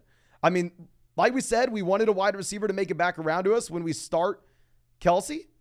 So in that last draft, we started Kelce Adams. Here we're starting Kelce Wilson. Let's freaking go. Let's go, ladies and gentlemen. In the other eliminator draft, we're going to go ahead and we're going to take Hollywood Brown. Olave immediately after. California coming out says trade Olave, Garrett Wilson, Kenneth Walker for Chase and JT. If it's a shallow redraft format, yes. Steven says, I'm picking 5th in a 12-team, 1 quarterback, 2 wide receiver, 2 running back, double flex. Who should we be looking at? Kelce, Bijan, Kupp, Tyreek. Be a little less inclined to go Kelce here if it's going to be multiple flex spots and a 12-team format. I think you are completely fine to go either way. If you think you have a significant advantage over your league mates where you'll be able to find wide receiver and running back values in the middle rounds and later rounds, then maybe you do go Kelce. But yeah, Spiffy says Diggs went 5th. Yeah, in this $500 draft, Diggs goes 5, CMC goes 1. We get Garrett Wilson at 17. In a $500 draft, ladies and gentlemen, this is about the price point where you see some crazy things happening. Like I have noticed over drafting in high stakes leagues over the past few years that high stakes drafts are almost a little bit more wild than like the regular $5, $10, $25 drafts on Underdog. I mean, I don't play high stakes poker, but I like listening to a lot of people who play high stakes poker and stuff. And I mean, what you hear about those games is generally like in the poker world, the 5-10 games, those are the ones that are tough. The 2-5 games, those are the games that are 2-5 a little bit less. But once you get to like the crazy buy-ins, like a $500 fantasy football best ball league, that's when games are a little bit different and a little more wild than you would see otherwise. Monica says, I called my boyfriend's draft dumb and I didn't mean it. And now he's upset. How should I fix this? He's a big fan of you. Okay, Monica. If your boyfriend is upset with you, the worst thing that you could have done is come in to a live stream, interact with an alpha male in his prime habitat drafting fantasy football teams. Whatever you do, make sure he does not see that you are in here talking to me. I mean, it's going to be tough. I don't have to fight the dude. I will if I need to. But I don't exactly know how to make him feel better. Just for the love of God, don't tell him you're in here because it's probably only going to make him feel worse. Okay, Lamar goes 31. So we're going to go ahead. I'm going to take Amari Cooper. I mean, generally, we're looking to go an elite level quarterback here, right? But if we go Kelce round 1, I mean, we are trying to slam wide receivers here like rounds 2 and 3. Okay. But our next question coming out from, I believe we're all caught up. Okay, cool. We're all caught up. And Mr. Shadow says he can bolt to 6'7", 280. Yeah, I mean, this is another thing. If he is coming after me, if he is really that upset, you got to let me know because I'm a little bit in the shredding season where I'm kind of sitting at 5'10", 160 right now. If he's coming after me, I got to pivot to my bulking season. and get up to 6'7", 280 the fastest time possible. But Anthony says, how do you feel about Barkley for Gibbs and Olave? Shallow redraft format, I like it. If it's going to be like a 12-team league where you can start 4 more wide receivers, then it's probably a little bit less. But again, I feel like in every single draft now, we're just going to Amari Cooper round 3. I mean, y'all know I love Amari. I mean, if we weren't able to grab an elite level quarterback, I mean, it would have been beautiful if I would have had Jalen Hurts falling to us at 32. I would have said, GG, don't bother entering the Bulldog 2. I already won it. I mean, Amari Cooper is like the kind of consolation prize, right? But what's interesting is DJ Moore go 35 when Justin Fields went 34. So you take DJ Moore, even though you know you can't get Justin Fields on the way back around round 4. That is intriguing. Okay. Let's move this over. Lasagna Lover says, Mason, I just called Audie's draft dumb, and now he's eating all my lasagna. What should I do? That may be one of the dumbest things I've ever read, my man. Gucci says, I'm not going to lie. I'm worried about drafting this year in full PPR. Need a strategy. I'm Shadow Guru, by the way. Changed my name, but it's me. Happy to see you, my man. Thank you so much for coming out again with us. I can't tell you like a full-blown draft strategy right now without knowing any of your league settings, just that it's a full PPR format. Say generally full PPR, planning on going wide receivers in the flex, if that helps you at all. I would definitely say just try to catch up on some of the videos that we've been putting out lately, my friend. I've been putting so much work into those. We're going to go ahead. We are going to take Gibbs round 4. Now, not sitting here saying like, oh yeah, I love Jahmyr Gibbs. I'd easily rather have him over someone like Travis Etienne. But I mean, if he's going to be going at pick 31 in the majority of these drafts, we'll definitely be a unique combo here to pair him up with Amari Cooper at pick 41. We need a running back. We have no running backs through the first 3 rounds. He is behind an elite offensive line. We know he's a great athlete. We know he can catch the ball. So let's take Gibbs here, 41. Okay, ladies and gentlemen, if you have not done so already, go down there, drop a like on this live stream. This is a $500 fantasy football draft. I mean, who else is out here doing this for y'all? Ants. Who else can flip the switch, start bulking, and by September be 6'7", 280? I only know one person who can do that. I genuinely only know one person who can do that. Okay, in the other draft, we're going to go Watson to pair him up with Amari. Now, Breece Hall off the board, 45.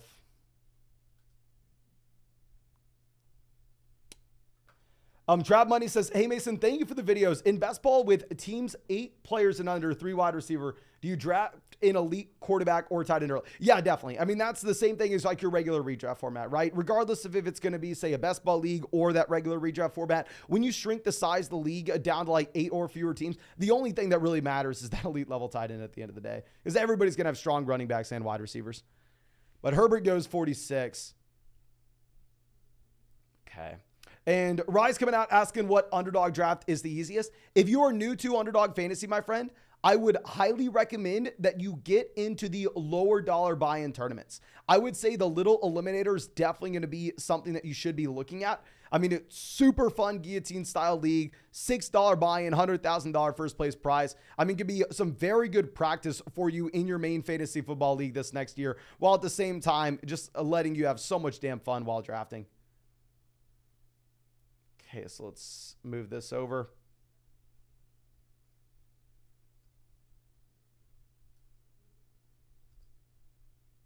Nightmare says, I just got Hill, Waddle, JT, Mixon, Lockett to a Pitts, Addison. Small eliminator. I like it. Now, I will say in the small eliminator, I am thinking that going through and having as much correlation as possible is maybe not the best thing, because when you're correlating your lineup with stacks, I mean, we're going through and we are raising the ceiling with our teams while at the same time lowering the floor with our teams as well. So I don't know how much we want to be going after that strategy in particular, or maybe we should be trying to optimize for a higher floor. CMC, Jefferson, Chase, in order of who should I pick. In a full PPR format, my friend, I'm going to go Jefferson, Chase, CMC.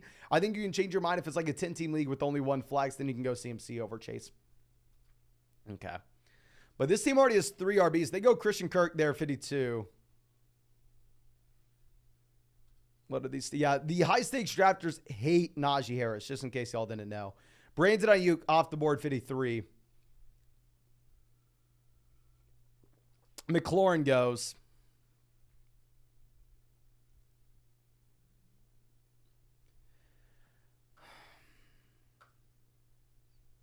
We'll send it.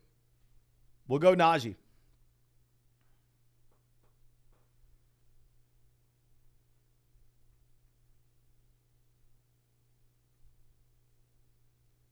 I mean, I understand the hesitation. I understand why possibly some people want to be avoiding Najee Harris in fantasy. But to take Christian Kirk, to take Drake London, to take Brandon Ayuk, to take Terry McLaurin over him, I don't know how I'm feeling about that. Like,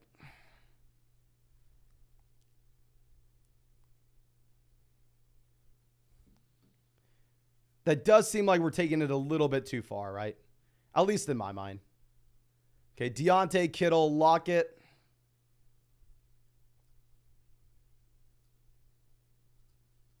Let's move this over. See how far JSN falls in this draft. Godwin goes 60. Then Godwin went Amari round 3. Going Amari in round 3 is what set us up with the ability to go Gibbs, Najee rounds 4 and 5.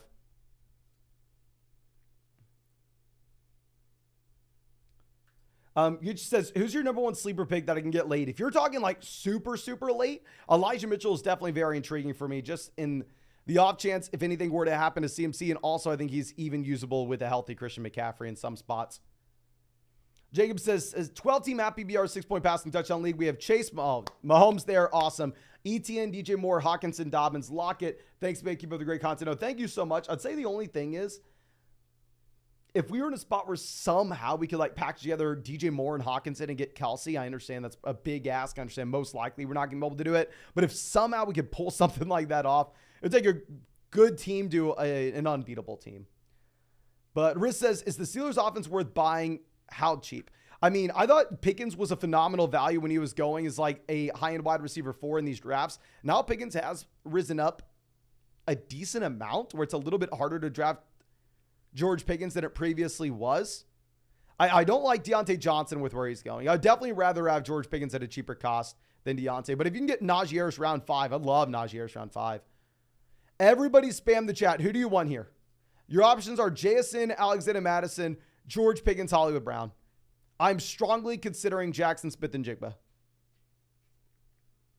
Right now we have Gibbs, Najee at running back. Wide receiver, we have Wilson, Amari. Tight end, we have Kelsey.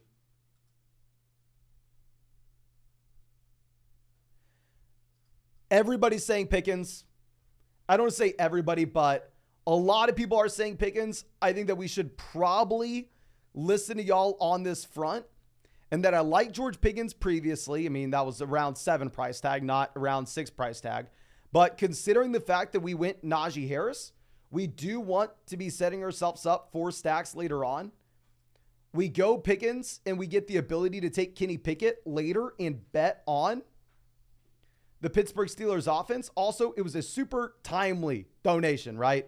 We had a donation coming in right before asking if the Steelers offense was worth buying in on the cheap. So we will go ahead and we will take Pickens there, pick 65. Hopefully that was a sign. Hopefully it was a sign it's going to work out. Okay. Madison, Dobbins immediately after. James Cook goes 68. Yeah, James Cook's just so much more expensive than he previously was. Lawrence goes. Like, I just don't see how you pass on Najee in favor of Brandon Ayuk if you're going to turn around and take James Cook 68. Like, in my mind, I would way rather have the combination of Najee Harris and Hollywood Brown than Brandon Ayuk, James Cook. I don't know. It's just me. Obviously, I'm an idiot. I have no idea. And Balil coming out says, hey, in a redraft with one keeper, would you keep Jefferson at pick 12 or Mahomes with the 5-12? Really struggling with the strategy here. So if you're looking at pick 12 in a keeper league where about 12 players are going to be out of the player pool, there you're going to be looking at guys such as Josh Jacobs, Jonathan Taylor, T. Higgins, Devonta Smith, Jalen Waddle. So the question is, ultimately, would you rather have like Jalen Waddle and Patrick Mahomes or Justin Jefferson? Now, by no means am I coming out here and trying to say that you should go one way or another. I think it's honestly up to you, and I don't have the right answer to that question. But to frame the question, I think you need to ask yourself, what would I rather have? Would I rather have the combination of Mahomes and Waddle or Justin Jefferson? And I can ask the live chat to get a sense of this as well. Can everybody please spam the chat? We have almost 2,000 people here. Let's get 2,000 messages. Would you rather have Patrick Mahomes and Jalen Waddle or Justin Jefferson? Please let me know. Now, Hollywood goes 74, Johnson 75.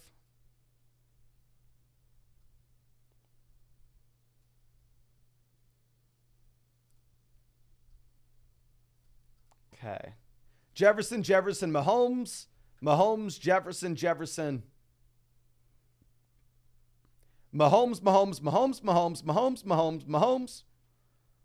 Jefferson, Mahomes. It looks like everybody's saying Mahomes. I actually was kind of thinking Jefferson. But if everybody in the chat's saying Mahomes, I'd listen to them, not me. Yeah, we're going to go ahead and we're going to take Miles Sanders. I have no idea what the hell's going on if Miles Sanders is making a pick 80. I mean, based off the contract with Miles Sanders, I just have to assume that he gets the guaranteed volume, right?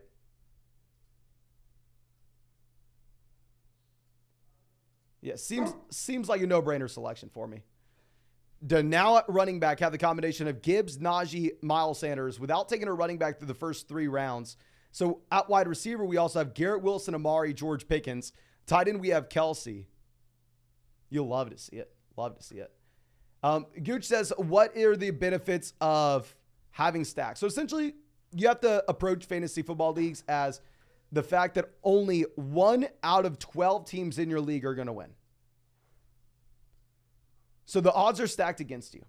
And we want to go ahead. We want to try to raise our ceiling, even if it means lowering our floor. So if you have stacks, it's going to inherently just give you the correlation in your starting lineup to go one way or another. So it will raise your probability of getting last, but also raise your probability of getting first. And that's really the only thing that matters. Now, Ryan says 14-team league, pick 14. We went Diggs, Lamb. Oh, that's great. Fields, Ridley, Pacheco, James Cook, Ingram, Brian Robinson, Warren, Sky, Gus, Amir in that order. Obviously, it all comes down to can we hit on running backs. I mean, really the only thing that matters is rostering as many running backs on that bench as we possibly can, while at the same time continuously churning the waiver wire at that position. If we can make it work on that front, I think you'd be excited.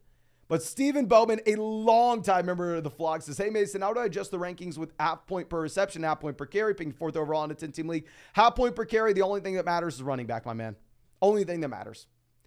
I want to be going running back with the first 3 to 4 picks, with the exception of taking an elite level quarterback that can also run the football. Lamar Jackson gets a bump. Justin Fields gets a bump. Jalen Hurts gets a bump. So please make sure you're trying to optimize for running backs in the quarterbacks that can run the ball.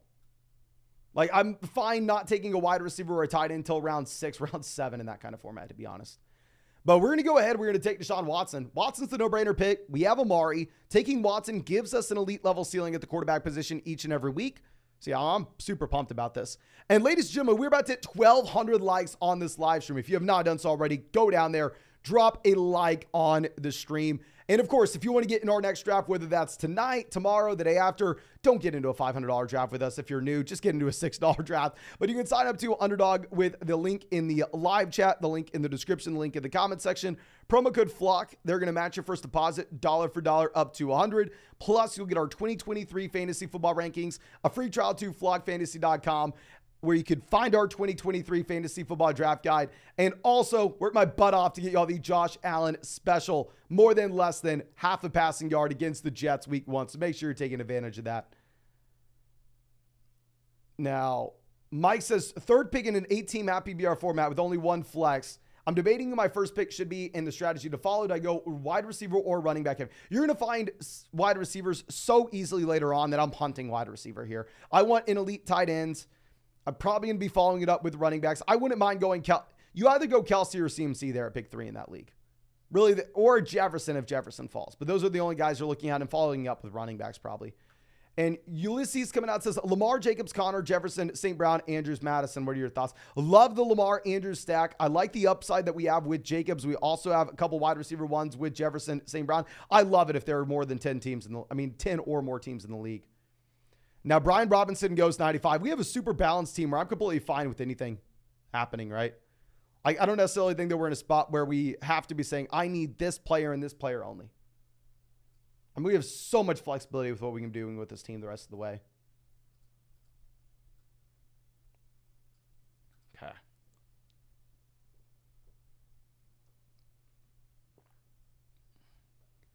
Yeah, I mean, this is a $500 draft, ladies and gentlemen. We're sitting with Watson at quarterback, running back, Gibbs, Najee, Miles Sanders, wide receiver, Garrett Wilson, Amari Cooper, George Pickens, tight end, Travis Kelce. Oh, this is beautiful. Evan Ingram off pick 100. Kincaid goes. This is the Waddle team. Do they take Tua or do they pass on Tua? That's the big question. Do you take Tua to pair with Waddle, or do you throw Tua and see if you can get him on the way back around round 10? They go Bateman. I was honestly probably going to take Bateman if he made it. So if we go quarterback here, pick 104, we cannot take another quarterback through the rest of this draft. We will be passing on the guys like Daniel Jones, Kirk Cousins, Geno Smith on the way back around. Inherently, none of those guys give us any stacking opportunities, so that's not going to be the end of the world for us. The wide receivers in this range, Kadarius Toney's kind of a nothing burger to me. Running backs, I'm not too excited about, so I actually do want to go quarterback. The ultimate question is, do we want to stack Tua with Devon Achane later on, or just go Anthony Richardson for the rushing upside? We'll just take Anthony Richardson for the rushing upside. We'll go ahead and we'll do it. I mean, with Richardson, I'm fine having the stack. I'm fine not having the stack. One way or another, we're going to be okay. Really, it just comes down to nobody else in this range is appealing. I don't care about the wide receivers here. I don't care about the running backs here. Tight end, we have Kelce. You could make the argument to go Tua even if we don't have any Miami Dolphins stacks. I think it's a strong argument that you could make. And it's a question, it's a thing that I don't know the correct answer to. Like, I don't know what we should do there, ladies and gentlemen. Okay, Tua goes 105, though. So at this point, once we go Watson, Anthony Richardson, we can take a third quarterback if we really wanted to, round 17, round 18. But not doing it anytime soon. Now, next question coming out from, I believe, Juan, who says, 12-team PPR keeper, pick 3, keep 6th round Burrow or 7th round Hawkinson. And should I go CMC number 3 and then hunt wide receivers the next 3 to 4 picks? Definitely CMC pick 3 if you can. Full BBR if you have 2 or more flex spots, and sure, let's slam wide receivers immediately after.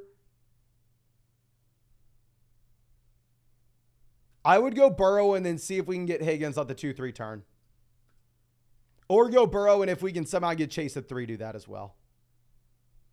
But Renan says, are we still drafting running backs in the first few rounds, even though nobody seems to want running backs this year? Yes, I actually put out a video that maybe should help out about that a little bit earlier today. Nate says, full BBR, who has more upside, Garrett Wilson or Amon-Ra St. Brown? Who has more upside? I want to believe Garrett Wilson does. And Gooch says, what are the best drafts to enter on Underdog? It just really depends on who you are, right? So, I mean, I really like the high stakes drafts on Underdog, but I'm sponsored by Underdog, so I'm able to afford these high stakes drafts. Of course, if I was not sponsored by Underdog, I would not be able to hop into a $500 draft in back-to-back days. And I think that should be obvious to everybody. Just in case it's not, I'll fill you in. But if you are just, say, gonna use Underdog just for some extra fun this next season, and you just want to practice for your main league, you know, then at that point, I would never recommend someone to go ahead and hop into the $500 drafts on Underdog. Instead, I would tell you, you probably want to pivot over, and I'll show you in just 1 second what you probably instead want to be doing. But Versera goes Penny. So we're going to go Jameson Williams, pair him up with Jahmyr Gibbs for the end of the season. But like, if you're just wanting to get in some extra fun drafts, right? It depends if you were going to be like a big baller and you really want to go out there and you want to possibly hop in Best Ball Mania, have some fun. This is the largest tournament on the planet. This is the largest fantasy football tournament you'll ever find. $25 buy-in, $15 million prize pool, regular season prizes, tournament prizes, $3 million to first place. But if you're really just wanting to have some fun, get some practice, I would say this is probably what you're wanting to do. You're probably wanting to go ahead and hop in the Eliminator, $6 buy-in, $100,000 prize pool, $100,000 first place prize, $500,000 prize pool. Okay, but let's swing this back around. Yes, obviously it very much depends on who you are, but I would say the vast majority of people who are watching this that are just going to deposit, say, 10 to 20 bucks on Underdog, have some fun this offseason, take advantage of the Josh Allen line that I set y'all up with, get our rankings by using promo code FLOCK, the whole 9 yards. I'd say you probably just want to hop in a couple of those $6 drafts and have some fun that way, especially if you're new and just want to practice some before you were to go through and do anything crazy. Okay.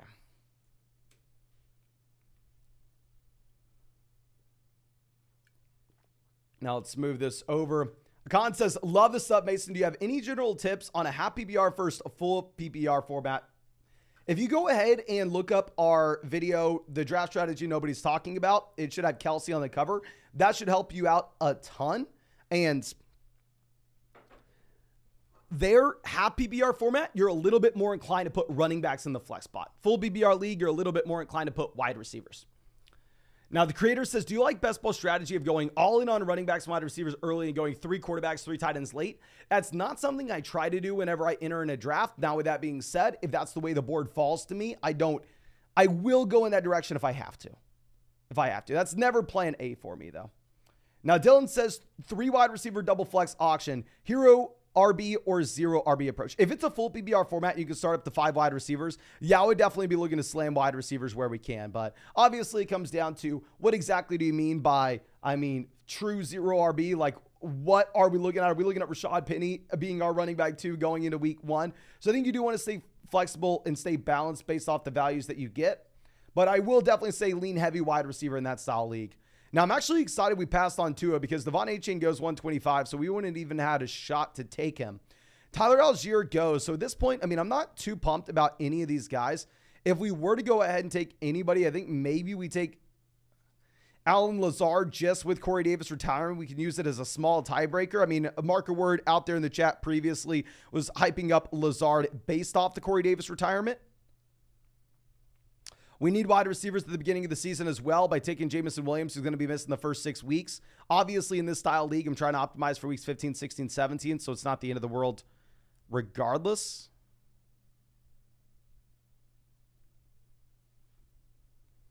Now, Darnell Mooney off the board at 130.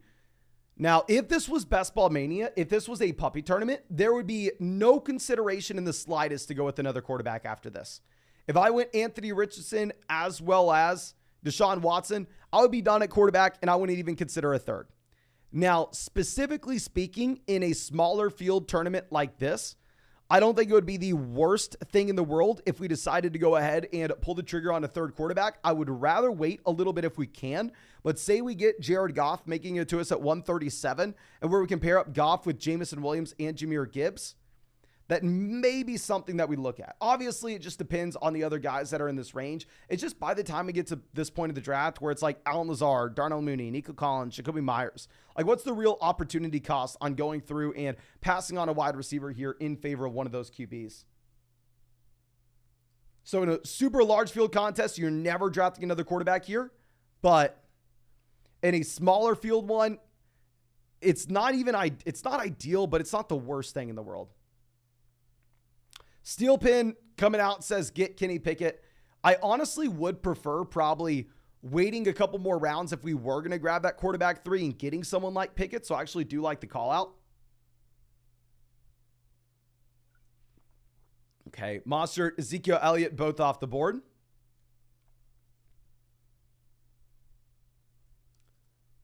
This is the Amon-Ra St. Brown team. So this is the team that has the shot to save us from ourselves and take Jared Goff. What do they decide to do here? They go Komet. They don't want to save us from ourselves. They pair up Fields and Komet. Versaire on the clock. Member of the flock. Let's see what they're doing. They go Damian Harris. Okay. We can go Rashee Rice. Get Rashee Rice correlating with Kelsey. We could go Schultz and essentially just guarantee that we're not having to take another tight end. That's probably what we're going to do. We're going to go Schultz. We're going to lock in only 2 tight ends with this build. If we are going to go 3 quarterbacks, I would rather it be later on. I don't know if we would love taking another rookie wide receiver, considering the fact we have Jamison on this team, we have Gibbs on this team, we have Richardson on this team. We're looking to possibly try to cover production at the beginning of the year rather than pushing production off more so towards the end of the year. We've already done that. So I don't know the correct answer on what we should do here, but that's what we're going to do, ladies and gentlemen. That's what we're going to do. Now, Rice goes 141. Now, if Goff were to make it back around to us, which is very much a possibility because none of these other teams are going to have that stack because Amon-Ra St. Brown's on the other side of us, and Goff is that pocket passing quarterback that you don't really want to have unstacked like we have Anthony Richardson. If Goff were to make it on the way back around, obviously we're pumped. I'm extremely excited if that happens. Now, with that being said, by no means is that a guarantee. By no means is that even the expectation. But yeah, Goff goes 145. Not going to fault anybody for taking Goff when he falls that far, right? Regardless of if you have a stack or not. Roschon Johnson off the board, 146. Now, at this point, we cannot take a tight end. No matter what we do, no tight ends here. So we are going to be quarterback, running back, wide receiver. Quarterbacks, Carr not really in play for us. Love not in play for us either. Running backs, the next best guy is going to be Jeff Wilson.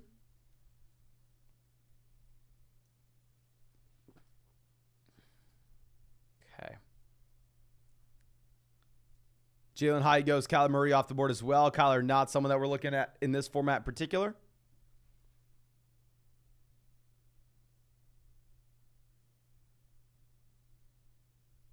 Okay. Greg Dulcich goes, so we will just go ahead and pull the trigger on Van Jefferson here. This will set us up with the spot where we can take Matthew Stafford later on if we miss on Kenny Pickett, if we really want that third QB. I really don't see any other wide receivers in this range too appealing at the same time. I mean, the running backs are just very gross, even if we need another RB. And we have Gibbs, Najee, Miles Sanders. And we can go lighter wide receiver with this kind of tournament in general. We can take 6 RBs if we want to. Will coming out with the donation. Thank you, my friend. Thank you. Now, Love, Carr, both off the board. Those quarterbacks were not in play for us. And we don't even have to take another quarterback, right? I mean, I know we're talking about quarterbacks here, but it's more so about the possibility of taking that third and just keeping that in mind rather than feeling like that's something we have to do. Mingo goes 156, as well as Adam Thielen. I definitely would have looked to take either one of those players on the way back around to possibly get that paired up with Miles Sanders and then Bryce Young later on.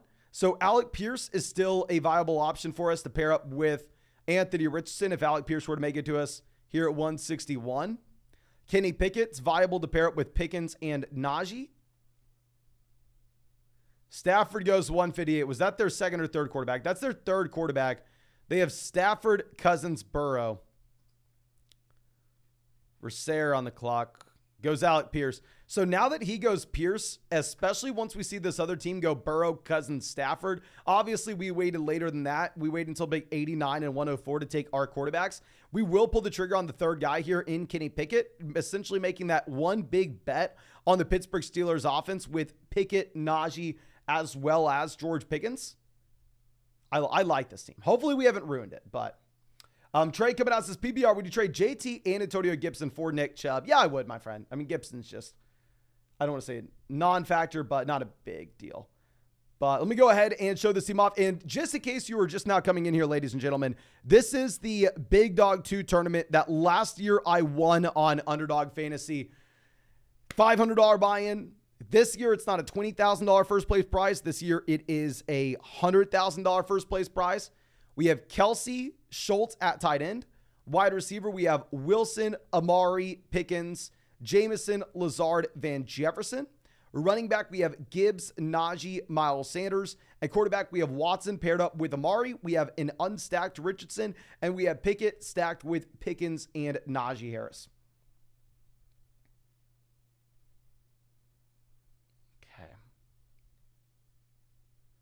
Vadim wonders if his boyfriend saw this alpha stream. My man, I hope he did not. Mr. Turbo Chibi asking what our Corey Davis exposure is.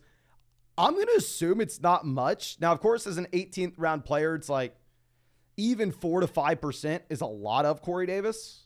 But I feel like I haven't been taking him at all. I have 1% Corey Davis. I've spent $18 worth of buy-ins with Corey Davis. McCole Hardman, I have 7%. I've spent $565 worth of buy-ins. Let me just pull up all Jets. I have 12% Dalvin, 9% Wilson, 9% Hall, 7% Rodgers, 7% Hardman, 7% Lazard, 4% Conklin, and 1% Davis. Okay. CJR says this is just too conservative. This is a play it safe roster. Yeah, so I don't know if you actually play high stakes tournaments on Underdog, my friend. I know a lot of people think that they can go through and take the same mindset that they have for a puppy tournament, a best ball mania tournament, and go through and apply that to a high stakes tournament on Underdog. Coming from the only person to win multiple high stakes tournaments on Underdog, my friend, that's kind of what you want to be doing. Okay. You don't necessarily need to go out there and just swing for the fences as you would in a puppy tournament. Instead of this being a tournament that has 200,000 entrants, there are only 768 entrants. It's a completely different game, my friend. So please, I understand what's going on here. We're going to go ahead. We will take Devin Singletary. Hope nothing really bad's happened about Devin Singletary as of late, because I mean, I feel like we've been taking him very often when he's been falling to this point, right? But let's move this down. Predator Bass Fish is asking if we ever fish. Yes, sir, I do. Not as often now that I don't have that much time, but used to love fishing. All right, but let's move this down. JN has 0% Davis, 18% Hardman, flexing on us. Ricardo says 12-team app PBR, 2 running back, 2 wide receiver, tight end, and a flex. We have the 6 pick. Do I go Kelsey and grab running back in round 2, or is wide receiver fine in the second? Afraid of? Yeah, if it's a league where you only can start up to 3 wide receivers, I think that you are probably opting in to go ahead and take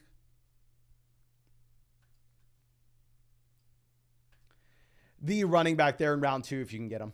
And yeah, I would love Kelsey round 1 in that format. Now, Condre Miller goes 180.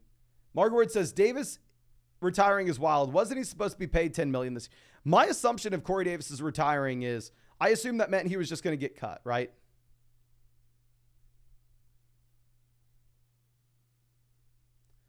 Let me go ahead and pull up the Corey Davis contract. Like, I don't know the exact details of how much he would have been paid if he was cut versus kept, but I would assume he wouldn't retire to just sacrifice the... Yeah, so he only had $600,000 on the dead cap. So he was supposed to get paid $11.6 million. I believe they could have saved $10 million for moving on from him. From a bird's eye view, I could be wrong here. But yeah, so I mean, if Corey Davis got inkling that he was going to get cut for the Jets to save $10 million, and he was like, you know what? I don't have to move. I don't have to go through the gauntlet and try to find a new team, blah, blah, blah. Makes sense for him to just retire.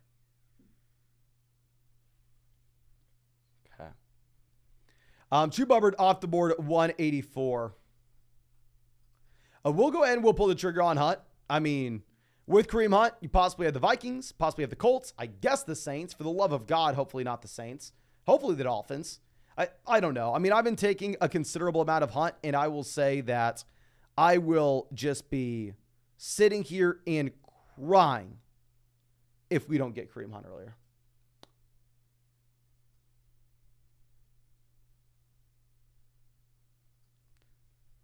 But Tim coming out says, just want to say, following your guidance last year, I dominated my big money league. Did this year's draft earlier. We got Hurts, Jefferson, Diggs, Andrews. Oh my God, that is awesome, my man. That's awesome. I'll say there's nothing I could have done to help you out with that. I mean, that's on you. That is an awesome start, my friend. Really happy for you. Okay. Will, just let me know what your question is in the live chat, my friend. Okay. Deion Jackson goes 188. The thing is, in my mind, like, say Taylor were to get traded, then Hunt signs in Indianapolis. I think Deion Jackson fundamentally does not move the needle in the slightest, whereas Hunt would. You know, at least that's my thought process on it. Okay. Richie James off the board.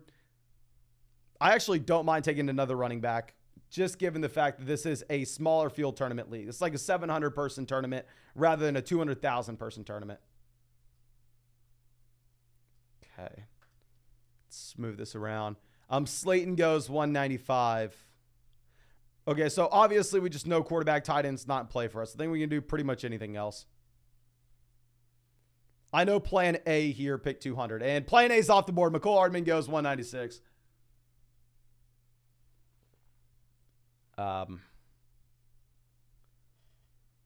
Ooh, okay, I know what we're doing.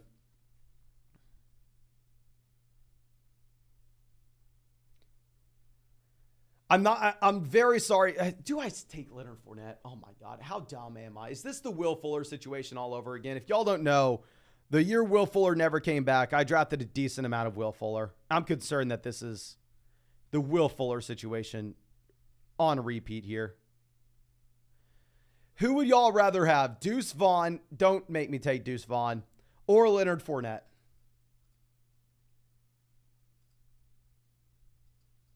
Right now, running back, we have Gibbs, Najee, Sanders, Singletary.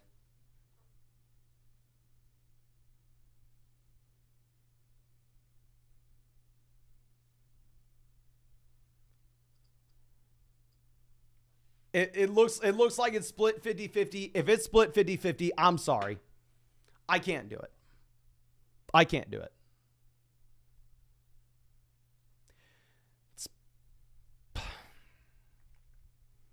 I probably just wasted $500. Hunt, Fournette, two guys that I probably drafted too much of this offseason. The similar thought process in taking Kareem Hunt over Deion Jackson. I think if Hunt goes to Indianapolis, Deion Jackson is a massive afterthought. I think if Leonard Fournette were to go to Dallas, Deuce Vaughn is a massive afterthought. Obviously, that has not happened, so it's probably a bad decision. It's probably the wrong pick.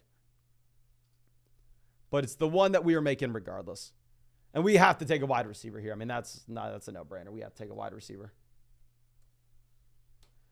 Everybody says, why not Ty Chandler? I mean, it's kind of the same thought process as well. Fournette goes to Minnesota. I don't think Ty Chandler is a thing.